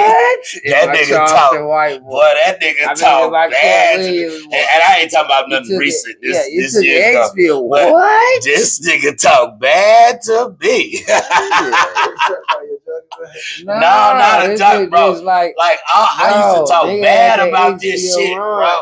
Like this one was better. Experience, I used to talk bad about this shit, bro. And then I ended up later on in life, just 10 years later, 15 years later. I only took an experience because I was going to go to the penitentiary the first time I took the experience. Bro, the nigga used to get. I'm talking about this when they in. This nigga and I ain't gonna say he didn't do nobody else like this. I can't say that 100%. But the people that was in the immediate circle and we kicking it all the time, I know I was the only one in the circle. Now, he might have did another relative like this, or somebody that wasn't around us every day. Like, bro, I'm trying to get a pill from you in the circle. You sell X pills. Man, give me 2 beans. The nigga cussing you out and trying to pay you what I'm finna pay you for the beans to not give them to me. Man, don't sell that nigga no experience. I'm gonna give you double what. Now I'm feeling like a dope fiend because I got Dub acting like a hoe, bro.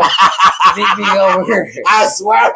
So I can get to me like I'm a dope fiend. You did. Because he trying to hate.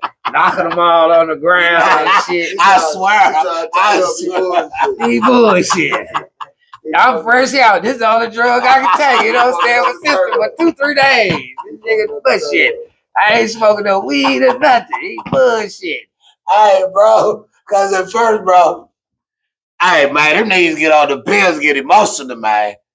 And I probably did when I got on them too. I don't know. I didn't do them like that to where I know. But bro, they used to be so emotional. Bro, I love you, my little brother. I love you, bro.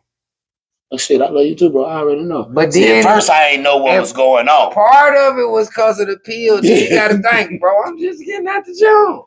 Yeah, I ain't talking about just you. I ain't saying other people. I'm saying why me speaking on myself. Like, bro, I remember, goddamn it, bro. I wrecked my car the first night I seen this nigga perform. Let's do this. Rest on the stage before we could. Like, yeah, fuck John. On Friday nights, the Palace was open, but at this time, Friday night wasn't one of their jumping nights. They used to be on some 428 shit on Friday night. Anybody that was local was rapping. They was doing that and trying to develop a crowd. Thanks. I was just getting out and I was in the fucking rehab. The people put me out because I fucked my ankle up. I ain't even been to a club yet because I'm fresh out. I go get drunk, go to the club, see this nigga perform, and wreck my car. After getting put out the rehab, I felt like a real dope fiend the next morning. Like, nigga, you had a wreck drunk. This is what they was talking about. I ain't never shared that story to them. That's what happened. Hey, man. He rapped. I'm finna share a story. I don't know if you want me to share it or not. I don't give a damn. I'm sharing. I know you ain't. I know you ain't. Tell the story, nigga. So my brother get locked up. He had sold a certain individual a car. I'm heavy. At this point, I'm heavy. I'm so heavy. I'm heavy. Anyway, bro, get my money for my car. I'm like, all right, bet. I tried. I can't get it. I ain't gonna say individuals or nothing. I'm just gonna say he know what I'm talking about. So I was like, I couldn't get it, bro. He was like, all right, bet. Well, just do something. All right. This person couldn't go out for about 2 months. Nah, I had got out. They still couldn't go out for about 2 months. When I was telling you that, I'm just putting a little clarity because people listening. Put it together for me. What happened? You know, I be drunk. I be high and shit. I be forgetting. I said that while I was locked up. Yeah. Facts. So when I got out, we were seeing her. Now the first time I had already handled that before you had got. No, I remember. Okay, go ahead. I'm sorry. I probably did. Go ahead. Because the very first time that it happened. Yeah, let me see what you say. The very first time that it happened. It wasn't that taboo. No, it wasn't even taboo yet. It was fucking elevations then. It wasn't that one. No, it wasn't there. Because the first time we paid a nigga and we split the first payment. The second payment, I ain't have no more cash and you paid it. I was in elevations then. What was the first one? The first one was at the Palace. Talk to me. and big bro. How's that corrected? Younger little bro was like, what? I'm saying. No, I'm saying that what he said. What? I'll do it. Bitch, we gonna give you $100 to do it. Y'all playing. Like, no, nigga, I got the money. You like, nah, bro. I will post it. Woo, woo, woo, wham, wham. I'm gonna split it with you. And I called the hoe to the car. Because the hoe was. It don't matter who it was. Okay. I ain't say who it was. It was a girl, though. Gotcha. I called the girl to the car because she was drunk, asking another nigga for a ride. Bitch, I'll take you home. Come here. Nigga, you want this money or not? Nigga, John Wayne. You paid him the money. Second time, bro said, you gonna keep doing this? I said, bro, I'm gonna do this every time to add up to the amount of money the bitch supposed to pay me for the car. Because what ended up happening, I sold the car to the hoe because I fucked with her. I got this. And she didn't pay me all the money.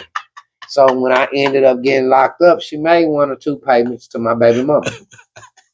But then she stopped paying my baby mama and then ended up totaling the motherfucking car to where they was trying to make me pay for it being in fucking impound and shit. Hey, one thing for certain, 2 things for certain. If I'm your brother and I'm your friend, the second time I probably ain't gonna do for you. We've been drinking and partying and shit. Seen the hoe again. This one, it was elevations. I'm talking about this going off. Cars all the way down to Exxon. This one, Exxon was 24 hours. Facts. Cars down there. I'm like, bro, I'm out of cash. That bitch go right there, bro. Fuck that bitch.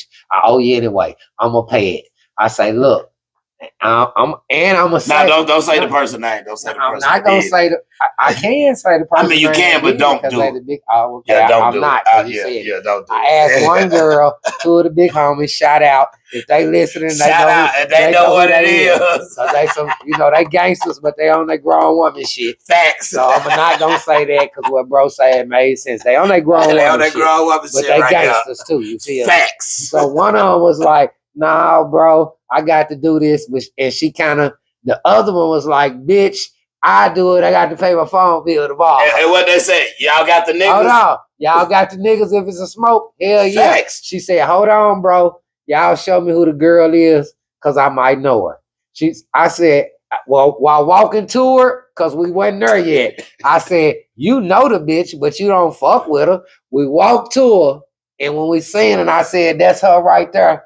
This was what was the icing on the cake for me this particular time, this particular day. I want to see if you're going to say what happened. On everything, I remember. Go ahead. On this particular day, the icing on the cake for me, she was sitting in the nigga lap. I want to talk about that. You made me remember that one. She was sitting, the nigga that ratted on me was in the club. She was sitting in his lap. We was on the patio at Elevations. She wasn't sitting, she was sitting completely across his lap this way, legs like this, where they was completely off the ground. Facts. The homegirl who backed the piss out this bitch, security was standing at the little steps. That's what I'm talking about. The 1 or 2 steps where you get all the way to the back part. That's what I'm talking about. She tapped him on the shoulder because he was a new nigga. Because like I said, the big homegirl, she a gangster too. She on a grown woman shit. She like us, but she a girl. I swear. She tapped the nigga on the shoulder and told him, hey, I know you done seen me, but you don't know me like that. But go walk on in, because you might want to move around because I'm about to handle something for my brother. And that's it is what it is. And I don't want the people to say nothing to you, me and your boss, because they not gonna say nothing to me. This one JD on the club. Facts. She told that nigga. That nigga walked on down the 2 steps towards the door to like walk off the balcony. She walked up to that hoe and said, no, she ain't just John Wayne. She tapped her on the shoulder and said, hey, I got a message from my homeboy. The bitch who it was is a hoe that thinks she a tough asshole. So she was like, what you mean you got a message from your homeboy? And what? On the nigga lap, arm around the nigga lap. He looking too. She John Wayne this bitch to the floor. Fire! The bitch flipped out the nigga lap to the ground. Goddamn it. She jumped up, grabbed the bottle. The homegirl was like, yeah, bitch, come on with that motherfucking bottle. Bitch, I'ma whoop you. And squared up like a nigga. The hoe was just standing there like, where your homeboy? I had my foot on the 2 steps and the little railing right there, looking at them and him. Talk to me. And guess where I was? She looked and seen who it was right next to me. She looked and seen who it was and kind of calmed down. Now this the second slap. Had a motherfucker slap her one more time at the underground pub. Facts. Then one night, my ex-wife, we was married. we was together though. Hey, we was going in on the rocks. I'll be meaning for y'all. She was in front of me, and it was a line. When we got right to the door, she turned around because my ex-wife at the time, she know what's going on because that's who she was paying when I was locked up. That's who she was supposed to be paying. We're gonna take that one sitting down. She said salute for the paid off slaps what in the club. Free feedback. So this was the 4th one. She said, right when we got to the door to pay, bro, I just want to have a good time. Can you please not embarrass me? And my ex-wife was like, let the hoe make it. And that was the last time she been slapped. Hey. But she was 400 in. Bro. 4 motherfucking slaps, $100 a piece. Bro, we in the mix. Niggas and hoes, whoever want the money, so slap the bitch. Bro, we in the palace like this. I might see the bitch. There she go, bro. Bro, there she go. What you want to do? Yeah, she partying. Niggas all in her face. And I done paid goddamn it for her to come up out of nowhere and fire while she partying. Because she don't know you. A nigga or a girl. It didn't matter to us. Hey, when we paid Big Sus, I paid Big Sus. I'm proud of that one. Yeah. Oh my God. Bro paid that was solely. I paid that was solely. I ain't had no cash. And it wasn't because he didn't want to. It's just when he tapped out that night, money at the house, at the safe, whatever the case. Bro, I don't got no cash. Please. Don't trip. Bro, y'all for real. Bro, don't I got to pay my phone bill tomorrow. Come on in. Matter of fact, I gave him $100 bottom drinks. You paid $100 and they drunk with us. I said, I'm going to give you $100. And we drank it. Drinks all night. We already drunk. They just bought them drinks. But I see, goddamn me. What? John Wayne, this hoe. See, niggas don't know nothing about that. I don't fight girls, but I get you slapped. But I will get your ass.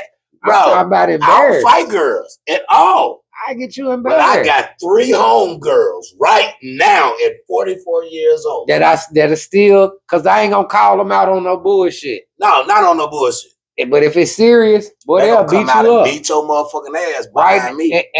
And they older than me. Behind me? They'll beat your ass up. You better not say nothing out of line. If you're a girl. If you're a girl. Beat your motherfucking ass. But no problem. Bro, my phone bill 60. Can you cover that? I will cover that and give you 40 more. Don't let them have nothing on their chest. They do it for free.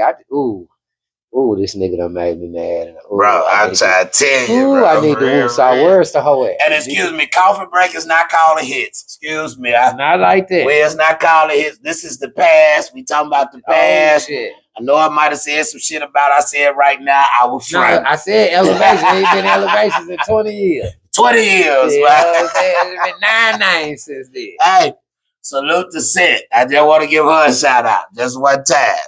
Don't worry about what it's for. Rest in peace to Miss Glennon. You know what I'm saying? The best chicken they ever had in the motherfucking on the hill. Hey, talk to me, man. Talk to me, man. Hey, man.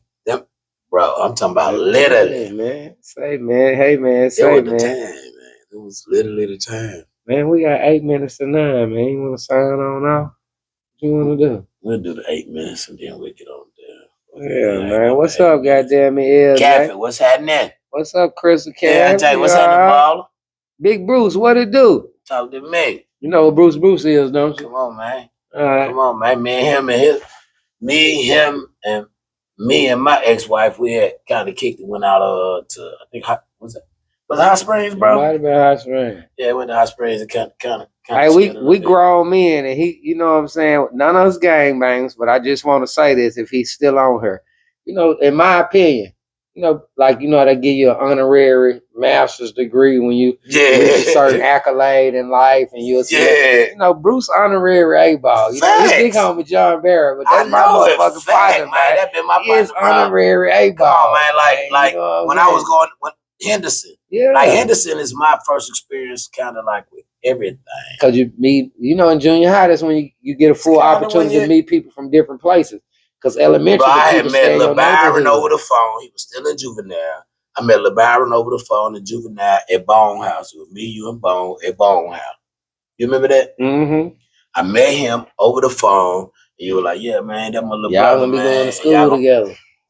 Y'all, exact words. Y'all gonna be going to school with each other, man. He gonna be out, man. Y'all gonna be going to Henderson. Whoop. Such, whoop. I wasn't even in no gang then, I don't think. I think y'all might have kind of played jump me, quoted me at that time. You got in football before. I know that, but I'm talking about even before that. I think y'all kind of bullshitted with me. When you talked to Lil B on the phone, you got in football after that. Facts. I know that. Right, so we didn't really do nothing yet. After that came after that. Facts. All right, cool. Y'all was doing y'all little thing. Man, them niggas called me in Henderson. Y'all was y'all own little grown men. Facts. Yeah. Bro, we gonna be our own. And I'll give LeBaron a lot of credit. Football. We gonna be our own. Talk to me. Fuck them niggas. Look, and I'll give LeBaron a lot of credit because they're my little big brother. He's just so full of shit. I love him to death, though. But that bitch taught me how to shoot dice. That bitch was one of the niggas to quote him in, like, for real. It was him, Angelo, rest in peace, Demond. I think Angelo was already at 8 ball at that time. Nah, he was still 4 ball? Yeah, okay. All right, yeah. And it was like 2 more niggas. It was like, damn, it was 2 more niggas. I can't. LeBaron, Angelo, Demond. It was 2 more niggas. I can't fucking remember. Cause like really right after that, it was just that was already Byron was already what it was with me anyway. But after that, it was like I kind of gravitated to just them 3 niggas. Damn, who the fuck? Cause it was some 4-ball niggas. It wasn't no 8-ball niggas. But see, what's the name? Big brother was an 8-ball at the time. Who? Demond. You know they. Yeah, that was. I'm talking about Demond. Yeah, Big D. But he didn't quote me. Right, nah. Dewan Magic. They call him Dewan Magic. Yeah. But it was what they call Demond though. See, I call him. I still call. No. They called Demond. Lunchbox. Yeah. I didn't call because he was. Yeah, I called him Demond. I called him Demond. And like LeBaron, I call him LeBaron. I never called LeBaron legitimate B. Nah. I never called him that. A little, he's Lil B. Yeah, it was just Lil B. I call you Dub in public. Yeah, I know you call me. Yeah, I'm still Lil E and Earl to you, or just Lil Bro. I know that. Yeah, Dub is just. It's in my phone, but come on. But yeah, it's the same. It's like, we walked home from Canis. Yeah, so it's not perceived another type of way in public. Bro, we done actually been through a lot of motherfucking shit. Now, Damon then passed, Demond passed. Who is it? Quincy. Yeah, Quincy. Yeah. Hey, City Boy, you know something, man. Yeah, he knows something. Quincy and Fella. I don't know Fella. I can't remember Fella, but I do remember Quincy. Fella, so that's Bruce's nickname. That's Bruce's nickname? Bruce? I don't know if that's who he talking about. No, it was Byron. It was goddamn me Angelo. It was Demond. And he said it was Quincy. I remember Quincy. Quincy with the big ass eyes. He had big ass eyes. Damon used to be with y'all, but he like a gangster. But he be with the Monroe boys now. They call him Big Head. Tall, dark skinned nigga with the big ass head. I can't remember him. He used to be around them too. I'm talking about the niggas that quoted me though. No, he didn't, because he wasn't never no blood. He at the football stage, and when Lil B was at David O'Donnell coming in Henderson and Demond, he was around them because they was partners. Yeah, okay. But as time went on, just like y'all eventually got in A-ball, he was like from Southwest, like. Okay. But he still be around and in wrong years. Him little bad ass, little BA. Bro, I was my era of gang banging. See, that's what I thought. Crip folks. Bruce nickname Fella. That's who he talking about. Okay, but Bruce. And that's the Bruce. Yeah. Okay. I gotta make it so. Yeah. Now I can't remember Bruce being in football. He was around too. But see, this is the thing too. Man, this is what I always remember, and it's funny. All right, remember the story when me and Mac and them stole the car? Yeah. And went to jail and all that. Yeah. Bruce was in the car with us first. Bro, throw me a little bit in there if I make me just a mixed drink. You hear me? Bruce was in the car with us. And because it was like, you know, I never wanted parents to perceive me as being bad, because I really wasn't. Because now I ain't influenced you to do something. You can go home. I ain't bully you to do shit if it was my idea.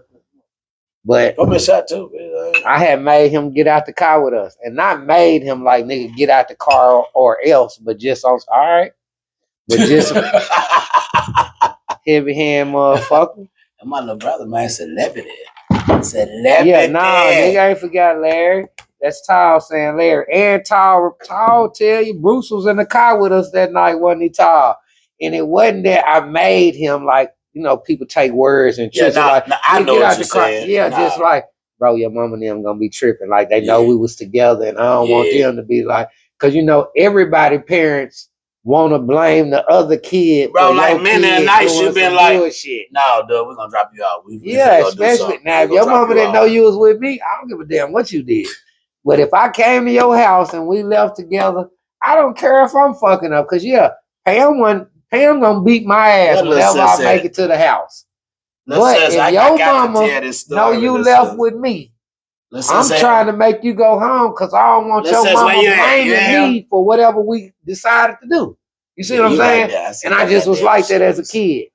So we stole a car. We've been together all day. We passed. I ain't gonna tell this. This nigga stayed 2 blocks from me. This my nigga. I'm like, bro, your mama and them gonna be tripping, bro. He like, all right, bro, you right.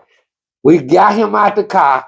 We drove 2 blocks. And my partner saying the same thing to me. I'm in the car like, man, fuck this shit.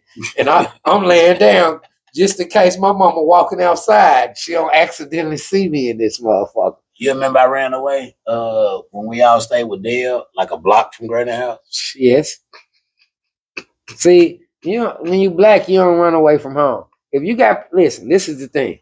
If you got people that love you and they whoop your ass, right? I ran away, man. I ran away from Granny House. And that's your. I didn't never run away, right? Yeah, I didn't run away on a Tuesday. I didn't leave the house on a fucking Tuesday. You know what I'm saying? It's Friday. I done got in trouble on Wednesday at school. Yeah. I know I can't go to the game. You know what I'm saying? On some regular kid shit, like, hey, mom, it's a basketball game. Can you hell no, you can't go. You got detention. You done skip school. I already know the answer to that. I come from a household where my mama beat my ass.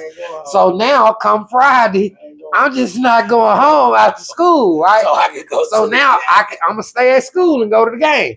So now, when the game comes, now it's like you with your partners. Now we speaking in the 90s and shit a little different. Not saying shit ain't going on and they having their kickbacks now, but now motherfucker like, hey, you know, black them having a party tomorrow. They mama out of town. Now I know damn well if I go home Friday night and take this ass whooping, Saturday morning I can't do nothing but check the mail. I can't do nothing but check the mail and clean up. I can't go to the party and I want to. So fuck it, I'm gonna stay over somebody's house. I'm staying over so I can go to the party Saturday. I'm gonna buy me some clothes in the morning. Because I'm hustling. I got a little cash. Give me some Dickies fresh from Walmart, fresh t-shirt. Bitch, I got Air Max. Sterling. I'm in the mix. Sterling. Toothbrush at the dollar store. Walmart check for Dickies. Bro, you feel me? This was popping. So yeah, but Sunday I'm going home and I'm gonna get my ass whooped because I gotta go to school Monday. You know what I'm saying? And I can't do that. In my head, I didn't run away. I just didn't go home. Cause I don't hate my mama and I don't never want to go home again and I want somebody else to raise me. That's not my thought. So no, I didn't run away. I ran away. Shit, that was your thought. I was at Granite House. Look, what City Boy say? Double out Anthony White. All I can remember is who else put my brother Kevin and Pappy in A-ball. That's all I'm saying, bro. You see what I'm saying? Pappy like my cousin. Our mamas like sisters. We've been knowing each other since we was in elementary. I remember that, you know what I'm saying? But this is the shit going on. I ran away. He ran away. That's his story. I'm talking about don't give a damn. My auntie came home and told me, you in a gang? I said, huh? Huh? Are you in a gang and you better not lie? Yeah. What the fuck gang you in?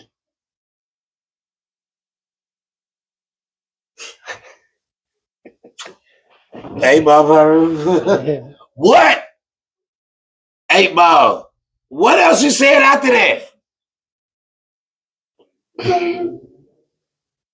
Peru. She said, what the fuck you doing in a gang? What did you do? I wasn't even in 8 Ball yet. I was still in 4 Ball. What the fuck is you doing in the game? City Boy said, I already cut you out. He said his brother had a Jordan print on his head when he got caught. Boy, talk to me. I'm talking about, hey man, look. I didn't get that when I got quoted, but I might have would have got that after I got quoted by Amy. She said, because she came home on her lunch break off of work. She been working fresh news. She been working breaking news. Like what the fuck she gets to do? There was a newspaper on there? No, I'm just saying, like that's how serious it was. To the hospital. She still worked there now. She been working there 40 years. 90 years. Where did she find that? She started dating a police officer. And right. Now I don't know about the 8 Ball part that my name came up, but I know my name came up with some dope. She came to the house one day and was like, what the fuck is you doing over here at Granite House? I'm not doing nothing. You doing something. And goddamn it, you need to stop. The police officer that I'm dating said that you is... City Boy, how Kevin doing, bro? Not hot, but whatever. What was the word that when you was hot back then? She said something. The officer I'm dating said that you was something. And that means you doing too much. That's what she told me. I said, I ain't doing nothing. It might have been hot. It might have been hot. Because niggas don't say that now because you know hot ain't like you the police. Hey, from then on out, not immediately, but I started getting dope houses. That's what they were called then, dope houses. Right. I would get dope houses. Wait a minute. Like, bro, so you ran away, like I said, like, I can honestly say this. I don't know if I ever told you this. Oh, yeah, back to the runaway. I never, like, you know how when you a teenager, and not all teenagers, that's if you just do that type of shit. I never, like, my mama went to sleep and I snuck out the window. I snuck out the back door. I never did that. I always tried to be like, Mama, please just let me go down the Dove house for 5 minutes. So whoever it was. And then stayed up. And I'm gone. But you let me leave. Like, and I ain't said, I'm not justifying that like that, make it better. But if I couldn't get you to let me out the house, because it was like in my head, I was like, I really, even though I did bad shit, I really was like kind of scared of my mama because she ain't play. You know what I'm saying? Yeah. So it was like, if I sneak out, I always had the thought like, man, I'm gonna get caught coming back in. So it was like, shit, if I couldn't get out, it's just like, hey, bitch, I can't do nothing. You know, but if you, Mama, can I run around? I'm talking about the simplest shit because I know she gonna beat my ass. Mama, can I please just go around to the store and get a pop?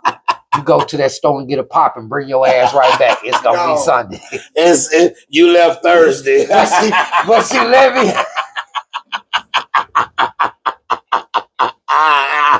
You left Thursday. They should have an Amber Alert on it. And that's not funny, but this is the kicker part with that, like I told you.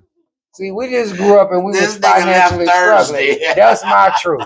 My mama didn't get high. My mama was the type of mama, you know, I come from the era where like it was a going joke. And bro would tell you, yeah, this was a going joke. Like, nigga, there go your mama, and everybody take off running. You know, like I told you. You see how I look? Your mama will whoop my ass. My mama will whoop your ass. If we doing something we ain't got no business doing, and we partners, mama whooping all our mamas and we friends beat your ass. You know what I'm saying? So it's like, if my mama coming, you still running because she know your mama. She talked to your mama on the phone. What is we gonna do with these boys? They might go to the same church. Anything, you know what I'm saying? They got some common ground to where they fucking with each other. If nothing else, that they boys is friends. If nothing else. So look, we ain't took our shout out to getting your ass whooped. Shout out to getting your ass whooped, man. For real, man. Free B-Mac, man. So it's like, in that instance, bro, but everybody took off running. When a nigga said, there go your mama, everybody ran. I don't even know who you talking to. But to look, where you get in the fight for that. Look, I had ran away. When you ran away, how old you was? I can't remember, but I had ran away. Why you ran away? Listen, nigga, damn it. Quit asking the questions. So I had ran away, and you and Bone was staying down there at Dale house, a block away from my house, at Granny house on Battery. Mm-hmm. You remember that? I do. Pop machine was in the back. Yeah. It was a quarter at the time. I remember. And I had ran away down there with y'all. I don't know if you was there that day. I know you be there. Right. I know Bone was there. And because we got put out for going to Freaknik. Not Dale, but what was the other nigga that had the fro? Carl?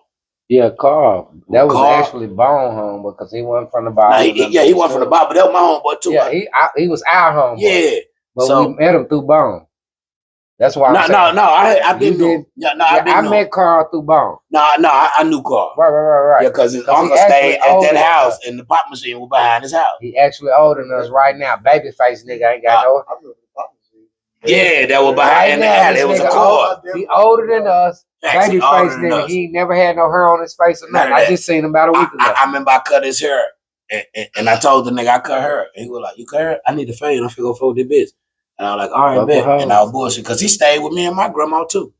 And I was like, my great grandma. Slick talking ass nigga. Car cool. He paid rent and all that shit. Yeah. And I was like, I can cut her. No, bro, I can't. I can do it even now because I've been to barber college in the last 10 years. Yeah. But then you was. Boy, that nigga said when he brought the clippers out his room, because he stayed in the room next to me, and came in my room and was like, shit, don't cut me up.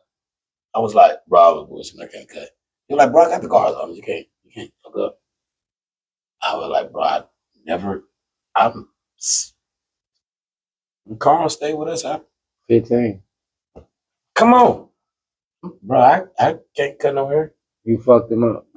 Carl probably was with the 20. guard on. In line. Carl probably was 23. Yeah, in line, like bro. I remember he was lying. He was fucking with us. And I'm like, the bros we was around. This nigga was old. Look, bro, I didn't have haircuts, so I'm going off of what I feel like my haircut was. So I'm like, man, guard done popped off. I'm still going. Man, tell Kevin I say what's happening, man. You got involved. How y'all sister? Bro, he had patches. I can't remember her name. Bro. So what is it, girl? Nope. Is it Erica? He put a do-rag on. I said, bro. Is it Erica? Before I started, I said, bro, I was just bullshitting. I ain't never cut no hair. I can't cut no hair, bro. I just was bullshit. He's like, bro, you can't fuck up. I got the guard on me. I'm like, bro, listen to me. I don't know how to cut no hair. I ain't never cut no hair. But I lined him up and everything. With the clippers. No lines. Line him with the clippers. This one, the side was like a 90 degree. Bro, I'm telling him. I'm telling him. And you fucking him up. Bro, I fucked him all the way up. The nigga put a do-rag on. Next time you see him. Yep. Exactly. Next time you see him, bro. Exactly, bro. In real life, right now, ask him about when I cut his hair. Because he stayed with me and my grandma. Him, 3. I think really the only 2 niggas that I fucked with it that ever stayed with me and my great grandma house. They were like, bro, man, I know y'all gotta, there was 3 empty rooms in that motherfucker. We had 6 rooms. You hear me? And Granny was, she didn't give a damn, but I come holler at her and tell her, hey, this nigga talking about giving you $150 for a room. It's definitely cool. Yeah, all right. She gonna ask me, he cool with you? You like him? She ain't even gonna say if he cool with me. Is he, you like him? Yeah, all right. Yep, Sarah, bro. He gonna be up in that motherfucker in the room, I swear to God. Them 2 niggas, 3 and Dale. Them the only 2 niggas ever in the room with my great grandma. Yeah, but see, City Boy, I remember him from back in the day, Frogs and everything. Yeah, all that. Yeah. Yeah, no, that's my guy. Right, his brother. He fuck with me. His brother got quoted tonight by him when he was in school. Damn, who was your brother, City Boy? His brother named Kevin. You remember Pappy? Yeah, I remember. He told me that. He stayed on this side, Pappy stayed on this side, and little Angel stayed in the middle. Yeah, I remember that too. He was gonna come through tonight because I think you ain't made it to the city yet, or you gonna come tomorrow. You gonna come through tonight. Yeah, man. Make sure you hit us up when you come. Nah, he definitely gonna hit me up. He better, or it's gonna be a problem.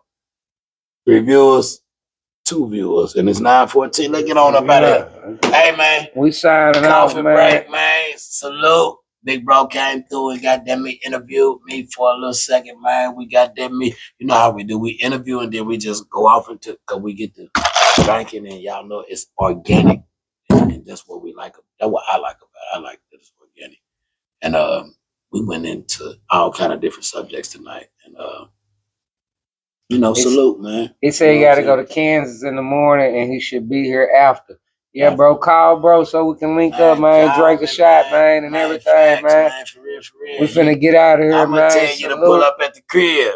Everybody gonna pull up at the crib when you pull up, bro. What you said, straight up, man. For real. We had a couple shots. Be safe, be smooth, be easy, and be up. You hear me? Shout out to everybody that tuned in, and the people that did tune in. Love to y'all, too.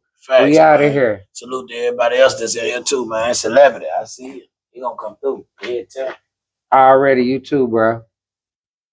And I got a piss. I'm like, I got to piss again. It look